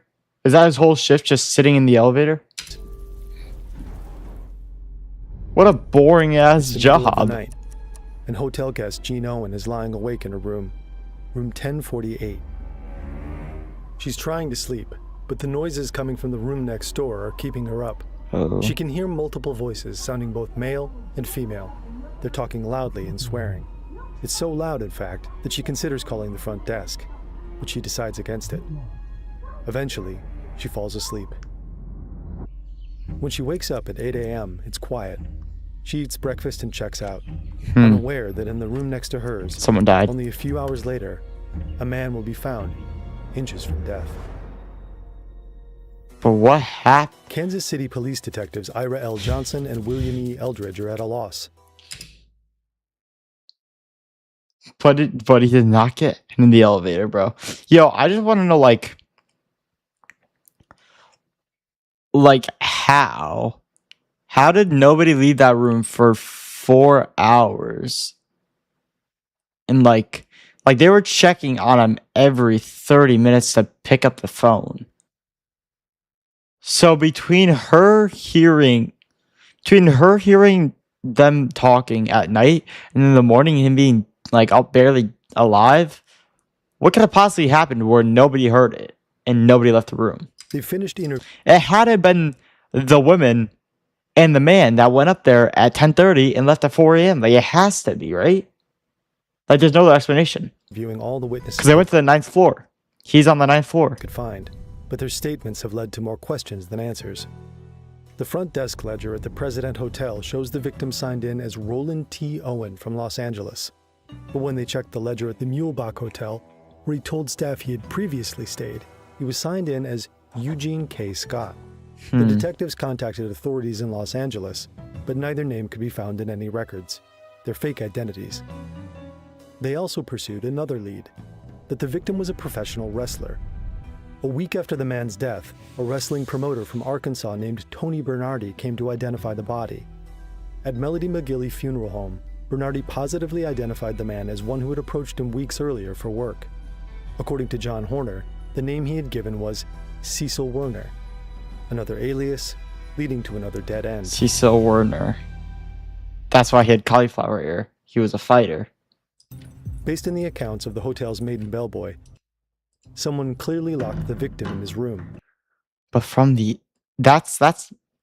But what I'm not understanding is, yeah, they could have locked him from the outside when they left. But how did they get locked from the outside 2 more times? Was he being held prisoner?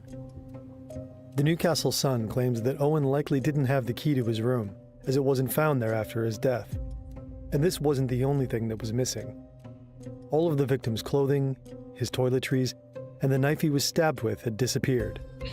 Anything that could help the police identify him Was gone. According to Horner, all that was left behind was an odd collection of items. A necktie label, a hairpin, a safety pin, an unlit cigarette, and a small unopened bottle of diluted sulfuric acid. The only other clue the detectives found in the room were fingerprints on the telephone stand, likely a woman's. Couldn't there be fingerprints on the unlit cigarette? Because how did it get out of the box and on the table? You know, he had to pick it up. The same woman Jean heard arguing with 2 men on the night of the murder. It's Maybe. plausible they were left there by the prostitute seen by the elevator operator, but she was never seen entering the room. What do we got, Gavin? Then there's the man she was with. Was it the same man who had been in the room earlier, talking quietly with Owen? Could that be Don, the man that he had talked to on the phone? The one that the note was for? Did they really have business on the 9th floor? Or did they take the stairs 1 floor up to avoid being seen entering the 10th floor via the elevator? Were they both present when Owen was bound and stabbed? After all, the doctor had estimated that his wounds were 6 to 7 hours old when he was found. 11... Around 4 a.m. This would mean that they were inflicted in the middle of the night, and that the victim had already been wounded when the bellboys came knocking that morning. But when the detective asked who had hurt him, the victim simply said, "Nobody." Was he afraid? Delirious from his brain injury? Or was he covering? Or was he maybe trying to protect his attacker? The account from Robert Lane, the driver, adds to the confusion. According to Horner, the detectives had him identify the body in the morgue, and Lane claimed that Owen was, in fact, the man he had given a ride to. So he was previously attacked. But the detectives didn't think it was possible for the young man to leave the hotel and return dressed in his underwear. Not without somebody in the lobby spotting him. At the end of the day, the detectives have nothing. No murder weapon, no murderer, not even the victim's identity. Literally like I know this was a while ago, like probably 30, 40 years ago, but literally a perfect execution. A perfect execution. Without any actionable leads, the investigation grinds to a halt. Cold case. But then the strange calls start. There's just too many steps to finding a therapist. It takes 5 minutes. They're probably all booked. Meet a great one tomorrow. The anonymous phone calls. This is Mr. McGilly. He's the undertaker at the Melody McGilly Funeral Home, where the body of Roland T. Owen has been on display for around 3 months.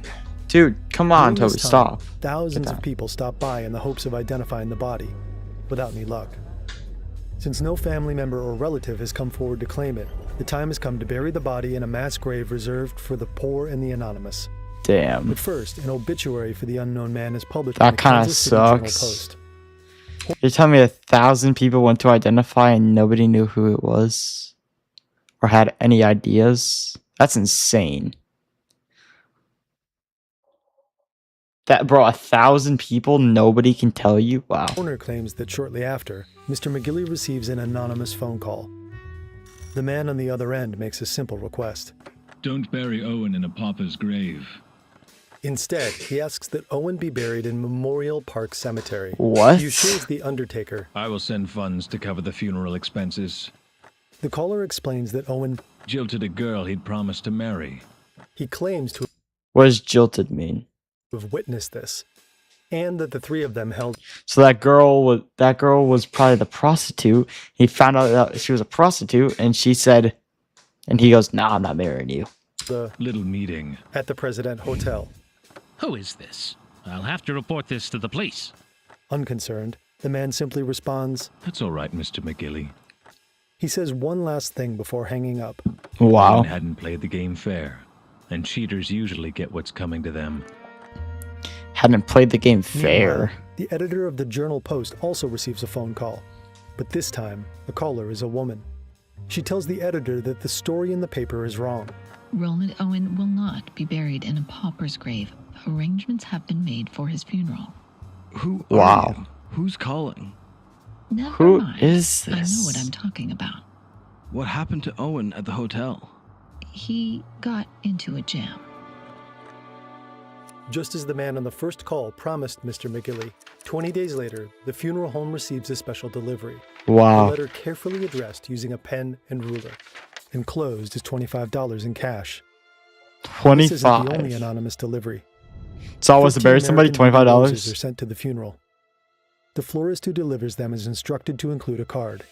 It contains just the words, Love forever, Louise. Louise. Roland T. Owen is buried in Memorial Park Cemetery instead of in a pauper's grave. Police detectives are the only pallbearers. Expecting the man or Louise to show up, other officers disguise themselves as gravediggers and watch the cemetery for days. Damn. In the No end, one. No one shows up to the funeral. No one visits the grave. The phone calls and the cash deliveries are impossible to trace. Despite a new theory being pushed in newspapers that this was But a cash deliveries, can't they just track the cash? quarrel gone wrong, the investigators don't buy it. They're once again at a loss. For almost 2 years, the trail goes cold, until a certain woman randomly stumbles on a curious newspaper article titled The Mystery of Room Number 1046. Wow. This That's his mother. Alright, chat. Before, I'm gonna go to the bathroom real quick. And I'm gonna use the bathroom and I'm gonna feed the cats. And then we will continue with this. I'll be right back. Give me like 5 minutes.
I'm back.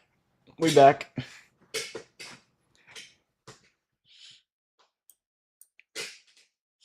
All right, lock in. Is Ruby Ogletree. She's looking at an article published in the American Weekly in May 1935.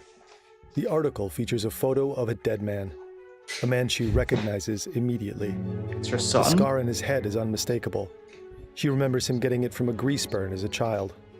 It's her son, Artemis Ogletree, who at the time of it. Okay, yeah, nah. Fairs. Yo, he uses an alias for everything. I'm never telling people my name is Artemis Ogletree.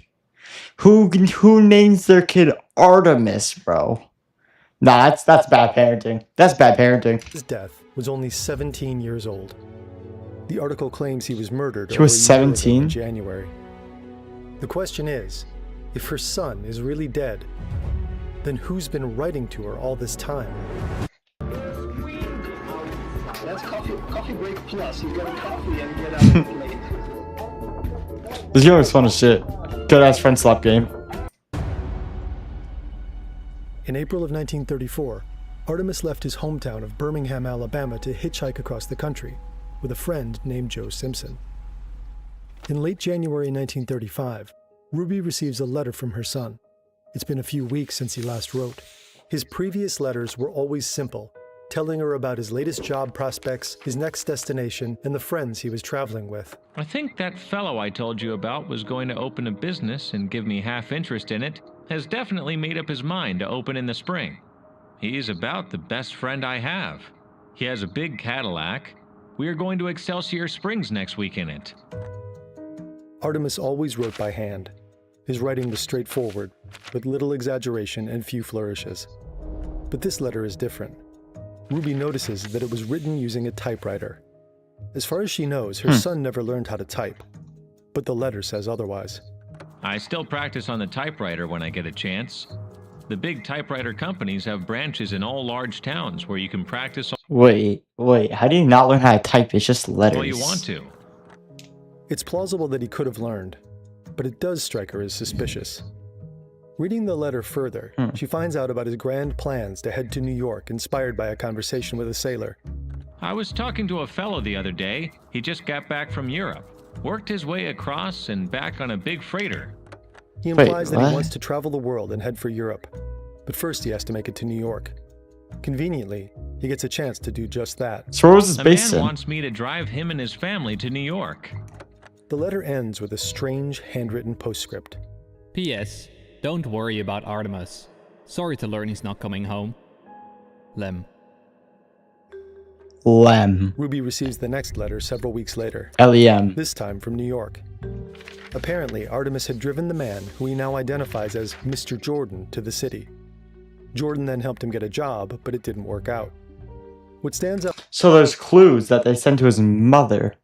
So they know him by his first name, so it can't be anybody that he's given an alias to. Most to her is the letter's outlandish detail and unusual slang. I got poisoned on something I ate at some dump. I was laid up for a few days, and my stomach pained me a lot, but I finally got over that. Then I caught the flu and had to go to bed for almost 9 weeks, and I guess I was pretty sick. This is 9 weeks, inconsistent. goddamn. Elsewhere, he claims to have only been in New York for 6 weeks. After making excuses for not writing sooner, Artemis expands on his plans to work on a freighter. I think that I'll be leaving here in a few days to go on across the big pond. I understand it takes almost a month to get across, and maybe a few more weeks to unload the ship at different ports. He includes the address of a post office in Paris, telling his mother to send her letters to him there. I sure want to see Paris, so I'll be heading that way all the time. But shortly after, Ruby receives another letter from New York. Well, I joined the freighter for the trip across, and they have put me to work already. Confirming his departure, he clarifies one last detail. I decided not to send my heavy coat home. In the previous letter, he had written that he might send his winter clothes home to her. It's a curious detail. A coat also disappeared from the scene of the crime. But he only brought a tooth. Oh wait, no, he had a black The coat on. signature on this final letter is once again typewritten. Artemis. Artemis. Ruby Ogletree doesn't hear from her son for another 4 months. Then, one day in August, she receives a phone call from a man with a familiar name, Mr. Godfrey Jordan. Mr. Jordan. Ruby has a 45-minute phone call with her son's mysterious benefactor. Jordan tells her that he's just left Artemis in Cairo, Egypt, where they had met while Jordan was traveling through the Holy Land. Another inconsistency. Because he was in New York. Supposedly met Artemis in New York. Now he's claiming they met somewhere halfway around the world. According to him, the two formed a life-and-death bond when Artemis saved him from a band of thugs. Wait, what? To repay him, Jordan says he gave Artemis money and arranged for his passage home through Paris and London. But he's going to there. He also claimed Artemis married a wealthy woman in Cairo and was doing well. Conveniently, he even has an explanation for the typewritten letters. Come here, you. Apparently, Artemis lost his right thumb during the fight for Jordan's life. Because of this injury, he could no longer hold a pen to write. But he doesn't know how to type. This also doesn't make much sense. Why would he have started typing in New York even though he only lost his thumb in Cairo? Ruby is understandably alarmed by the call. So basically what she's... The killer is... I assume this is a killer, right? He's saying that he's going to go from New York, that he met Mr. Jordan, to Paris to Cairo. But Jordan, the person who he was with, is saying that he went from Cairo to Paris to New York. So it's basically just flip-flop stories. Like, everything aligns, but the place is just switched. So everything that happened in New York happened in Cairo. Everything that happened in Cairo is happening in New York. Jordan assures her that Artemis is fine and will be home for Christmas. He urges her not to worry about not hearing from her son. But she doesn't buy it. The story simply seems too outlandish, so she begins an investigation of her own. First, she contacts the American Consul General in Cairo. She details her call with Jordan and asks them to find her son. The consul replies a few weeks later. They are unable to find any trace of him. Because he's not alive. She writes to the director of the FBI, J. Edgar Hoover, asking for any information. 10 days later, Hoover replies. Nothing. A search of the Bureau files has failed to disclose any information about her son. She also writes to the Department of State to inquire about Artemis' That's insane. You go to every branch of the government and still can't get anything. Meaning legally, he couldn't have traveled to Egypt. Making no progress with her inquiries. Yeah, because, bro, the thing is, her son is dead. Whoever is traveling isn't her son. So there's not going to be any records. Is she an idiot? There's one last hope, that her son will make his way home for Christmas. But she saw her son was dead. Artemis never shows up. Desperate, Ruby makes a last-ditch effort to find her son. She sends a letter to the president, Franklin D. Roosevelt. It contains a photo, a description, and a mother's plea. I fear he has fallen into the hands of some gang, or something has happened to him. I simply must find some trace of him. Her letter to the White House is forwarded to the FBI. 8 days later, she again receives a response from FBI Director J. Edgar Hoover. Please be advised that this photograph is being retained in the files here for future reference. Regarding your son, you'll be promptly notified. The picture she sent is a link to the murder in Kansas City. Things don't fall into place for Ruby until she sees her dead son in that article 10 months later. Oh, she didn't know until then. Okay, that makes more sense. Never mind. Is going to disappear, and so are your friends' jobs. That makes more sense. The identification of Roland T. Owen as Artemis Ogletree breathes new life into the investigation. With the victim's real name, the detectives are able to retrace his steps. They discovered that for several months he had stayed at a third place in Kansas City, the St. Regis Hotel. There, he checked in with a companion, a man who signed the register as Donald Kelso. Presumably the Don. In 1937, there finally seems to be a break in the case. A man is arrested in New York. A career criminal who is known to have used Donald Kelso as an alias before. Oh. A man who served time in a psychiatric ward in Artemis's hometown of Birmingham, Alabama. Whoa. A man convicted of a murder in New York that had striking similarities to the Ogletree killing. According to a New Yorker article from 1938, he had shot his roommate, dismembered him, and attempted to ship the nude body to Memphis in a steamer truck. What the fuck? His real name is Joseph Ogden. Police Chief Otto Higgins decides that the cases have too many things in common for it to be a coincidence. Joseph To prove the Ogden. connection, Well, he didn't try to ship a dead. He didn't dismember the body and ship it out. But everything else is very similar. sends samples of Joseph Ogden's handwriting in the hotel register to the FBI. But the tests are inconclusive. Still, Chief Higgins is convinced that Ogden is the killer. In the minds of the police, the murder is solved. We have the picture of Joseph Ogden and are satisfied that he is the man known to us as Don Kelso. And the letters written to his mother, all check. But You might then, call it a mother's intuition. Ruby Ogletree doesn't believe Ogden is her son's killer. To her, the letters and the phone call she received were too personal. yeah, They didn't seem like the work of a random gangster, it had to have been like a close friend. but somebody who knew her son intimately. Someone like his friend Joe Simpson. And Ruby has mentioned her suspicions about Simpson to the police before. Mrs. Ogletree does not know of anyone her son left Birmingham with, except Joe Simpson. But the detectives have already corresponded with Simpson by letter. He claimed that he traveled with Artemis to Los Angeles, where they split up, never to meet again. They never went to Los Less Angeles. than a month after Higgins writes that he's satisfied Ogden is the killer, Ruby writes to him again, urging him to look into Simpson. I really do believe Joe Simpson can give us some real information, if you could only make him talk. But the detectives ignore her suspicions. Wow. In their eyes, his alibi doesn't warrant further investigation. So Ruby continues her investigation alone, determined to find an answer.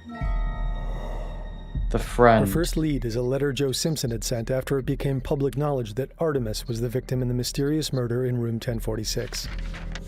In it, he told the same story he had presented to the police. I was horrified to read of the atrocious slaying of your son. Artemis was a good boy, and I'm sure he wasn't involved in anything illegitimate. If there's anything I can do to aid in the solving of this case, I will be very glad to help. This thoughtful gesture also contained an interesting postscript. P.S. Artemis and I left Birmingham alone, only two of us. If true, this means that Simpson was the only person on record to have seen Artemis alive before he re-emerged under different aliases in Kansas City. Exactly. Ruby becomes even more suspicious when she finds out Simpson had failed to visit her while in Birmingham for work. He'd promised to do so multiple times. Clearly, So he's where was avoiding he? her for some reason. She wants to speak to him face to face, so she hunts I him wouldn't. down. I wouldn't want to Her look husband face to and a face. friend track Simpson to the house of one of his friends, Bill Hogan. Simpson's car is parked in the street, so Mr. Ogletree goes to look for him, leaving his wife and her friend behind. It takes over an hour for Joe and his friend Bill to come outside. All five sit in the Ogletree's cramped car together. I said to Joe, well, 5 years are a long time for one to keep trying to see one. I had been told he did not intend to see me at all.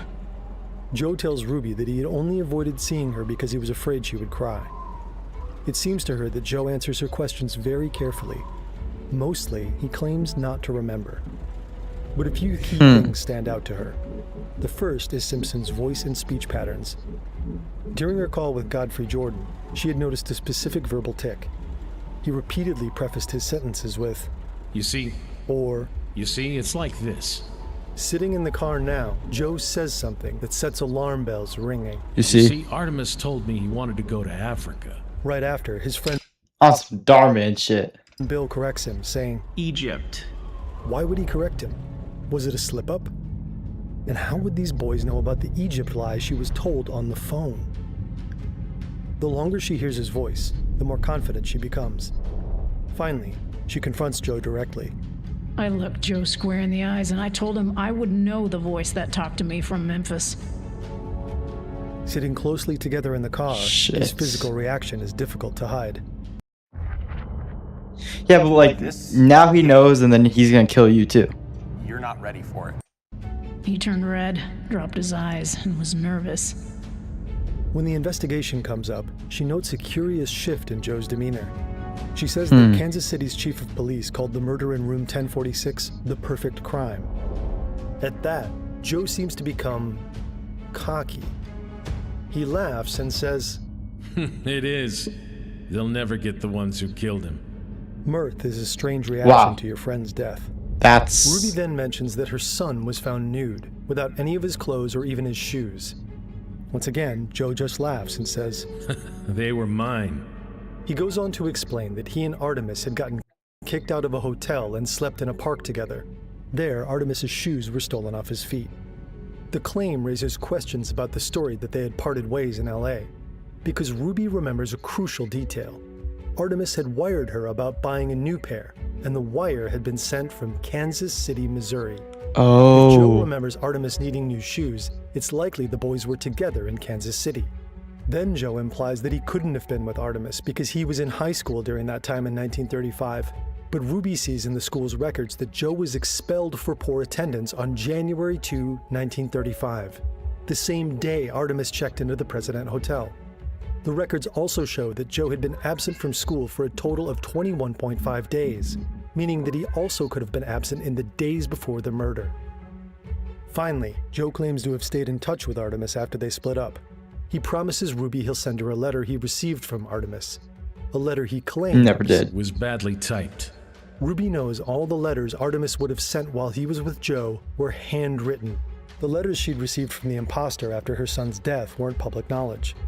Why does Joe claim that Artemis used a typewriter? Did he receive a letter from the same imposter? Or is he himself the imposter? In talking with the boy, Joe Simpson, I was reasonably convinced that he is the person that talked to me 7 months after my son was killed. Ruby never receives a letter from Joe after their meeting. When he fails to deliver on his promise, she writes up their entire conversation in detail and reports it to the Kansas City Police Department. But Joe is never prosecuted for the murder of her son. Bro. I feel like they gotta at least give it like a chance, though, you know what I mean? Like, I feel like they've gotta at least, like, you know? Like, there's not, like, no reasonableness there. It's without reasonable, it's reasonable doubt, but she gives good evidence for it. I feel like they should have at least questioned him and, like, seen, like, how he acts. More than a decade passes. The murder in room 1046 is still unsolved. But, not really. Then, in 1950, the FBI analyzes the handwriting samples from Joseph Ogden and Don Kelso again. This time, they come to a definitive conclusion. The handwriting doesn't match. Whoa, what? Ogden was most likely not the killer. Donald Kelso is never identified. The case goes cold once again. But it could have been somebody else writing the letters for him. Until a final mysterious phone call is made, over 50 years later. Dr. John Horner is a researcher and librarian at the Kansas City Public Library. Okay. He claims that one day he receives an anonymous phone call from out of state. The caller recounts clearing out the possessions of an elderly person who had recently died. Among the things they found was a box. Inside was a collection of newspaper clippings about the murder of Roland T. Owen. But there's more. The box also contained something mentioned in the newspaper stories. His code. Horner asks what the item is, but the caller refuses to identify it. Without giving their name, the caller hangs up and disappears.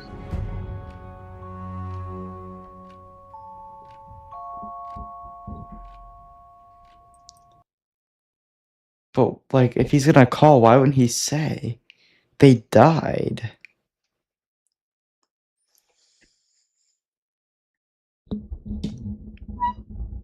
Bro. I don't know. I think personally, like, I think John killed him. I think John killed him.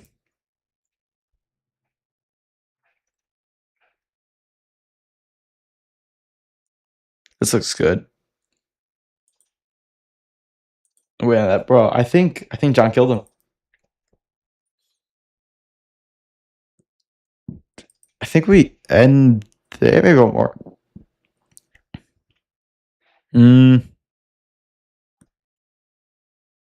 That was a great video, though.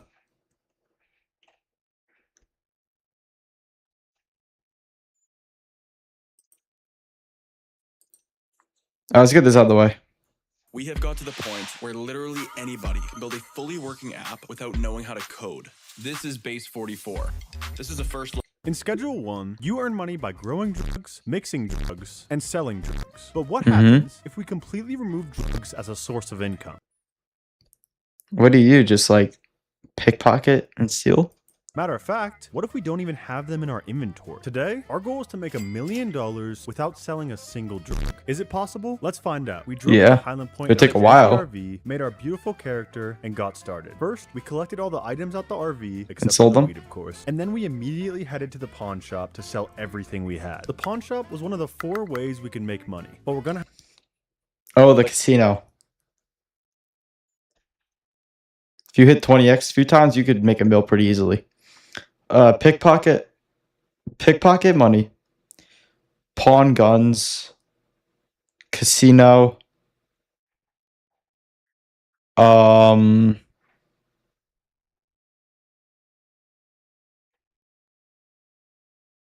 and how did he make the other one? have to come back to it later. For now, we grabbed our dead drops from our creepy Uncle Nelson, and when we went to buy the motel, we had an idea: reselling. If we can buy a cuke from this vending machine for $2 and resell it for more, we can repeat this method and become rich. So we went to the pawn shop with our cuke and got a horrible offer. So we drank our cuke with disappointment, and just as we were about to throw it away, we realized we can turn this into our very first business: Recycling. trash collecting. After gathering a bit Yes, of we are. trash Yes, we are. and Yes, throwing we it in are. this cash for trash machine, we sold our first batch, and it gave us a whopping $40.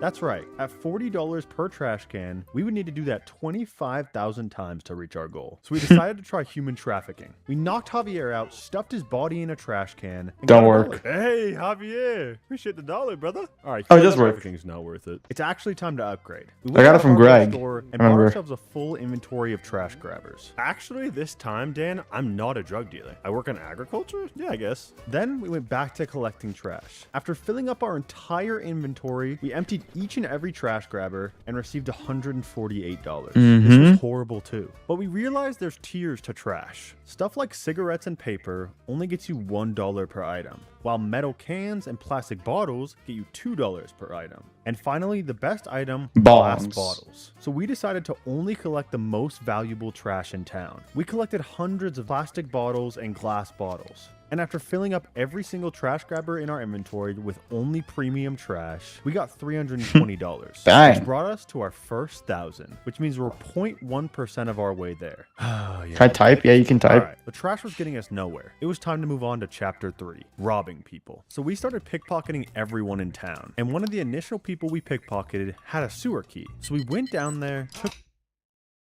He found the kid with the sewer key? Kyle? out the Wow. sewer king, stole all of his furniture, and pawned it for cash. Then after pickpocketing people, we realized playing the whole game was too slow. So we grabbed a baseball bat and just started beating people. Because when you knock them out, you can just take their items out of their inventory instead of playing the game. Also, if you don't subscribe, you're gonna end up like this. And while we were smacking up the whole town, we were also hitting ATMs and vending machines for bonus cash. You can't We launder, also but started you don't really need to police launder. officers, because if we can take guns out of their inventories and sell it to the pawn shop, that's infinite money. See, the thing is, he doesn't even need to, like, he could deadass just live in the motel. He's not growing anything. Just make a mill and dip. I feel like this would be, like, not easy, but, like, not too difficult. Like, once you get a gun, just keep pawning shit. After a lot of knockdowns, You could easily make, like, 5K in a day.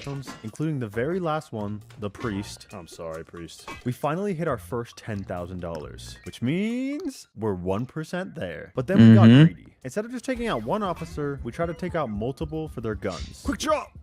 Fuck! And that got us arrested. Boss, but we how weren't gonna much? give up that easily, so we came back prepared. Oh, you could just live in the sewer. You don't even need to buy the Ain't no motel. fooling me.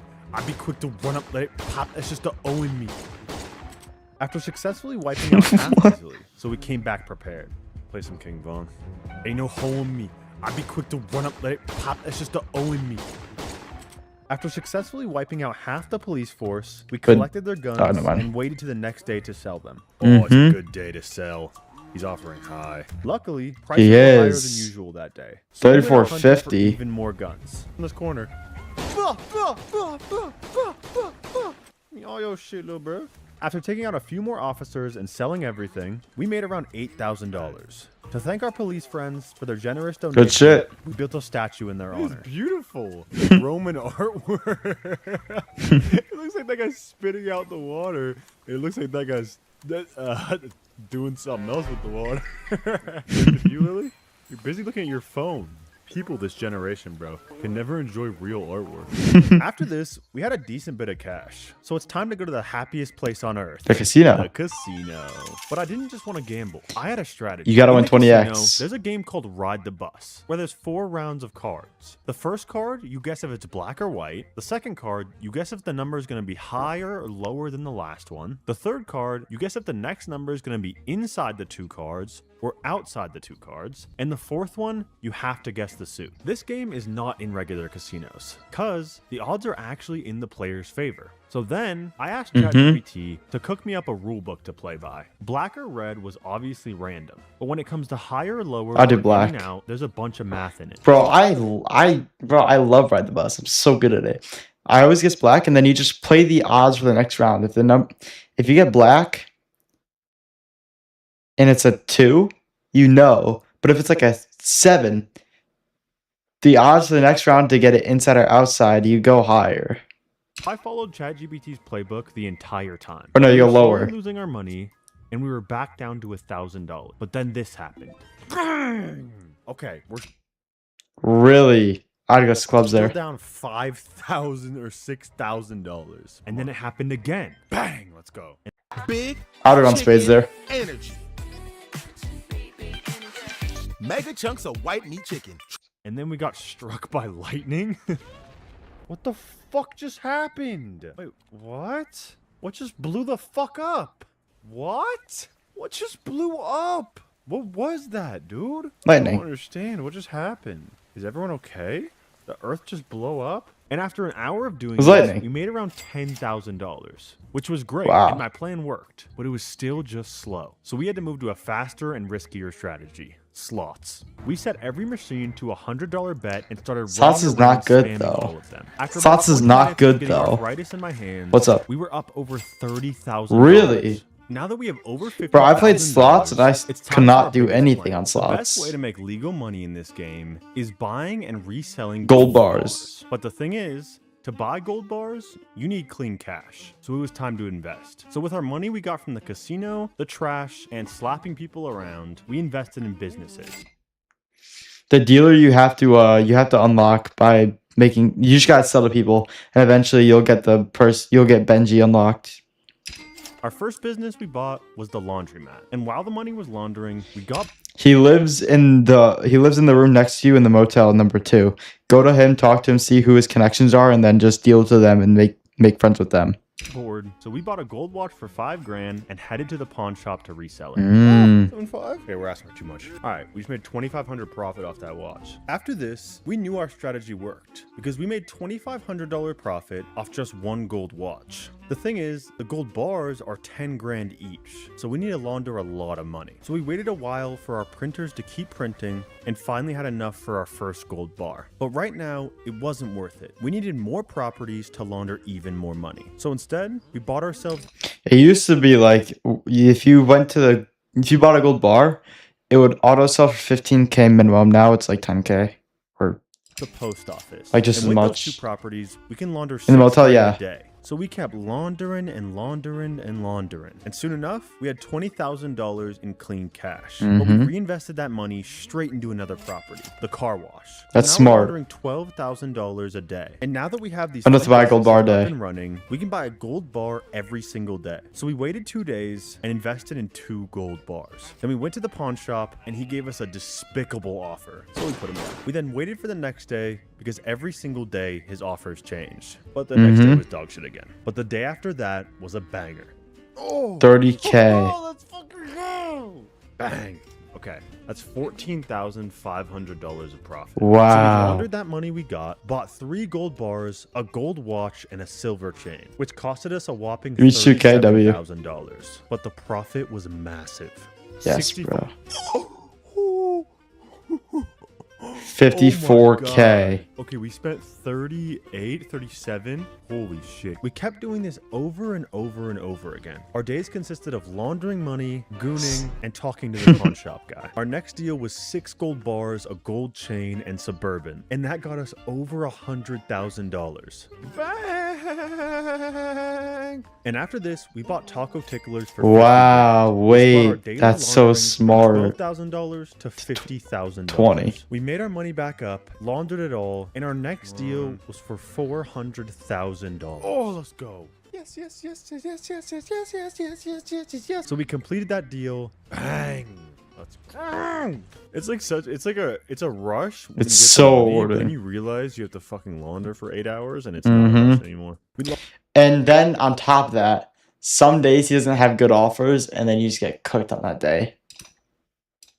Laundered for days and days and days and days until we could fill the pawn shop's inventory with gold bars. And we did that. He gave us over 750 grand for one deal, and the deal after that got us to 988,000. Gamble, 20K. Now we were only 1% away from our full million. So we decided to revert back to our old ways and earn the final money the same way we started this video. Wow. So we bought ourselves a car, blocked the door of the police station, and started slaughtering everyone. Unfortunately, we got arrested. I shot him. But that didn't last long. After getting out, we wiped out every single officer, sold their guns to the pawn shop, then we knocked out a couple random people, robbed them for their cash. He's got to get 999,999 and then get one plastic bottle.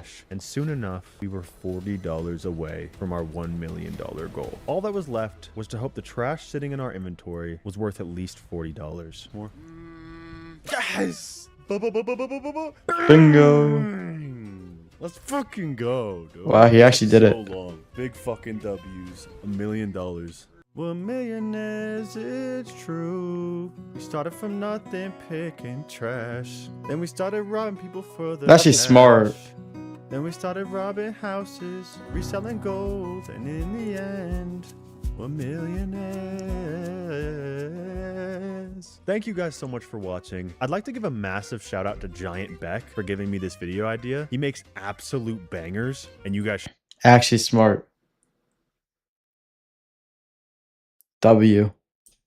All right, chat. We're going to end it there. Tomorrow, I don't know what we're doing tomorrow, but we'll figure it out. But yeah, we going to end it there. And tomorrow we'll be back on games. Maybe we'll do some more reacts, but yeah. I'll see y'all tomorrow, right?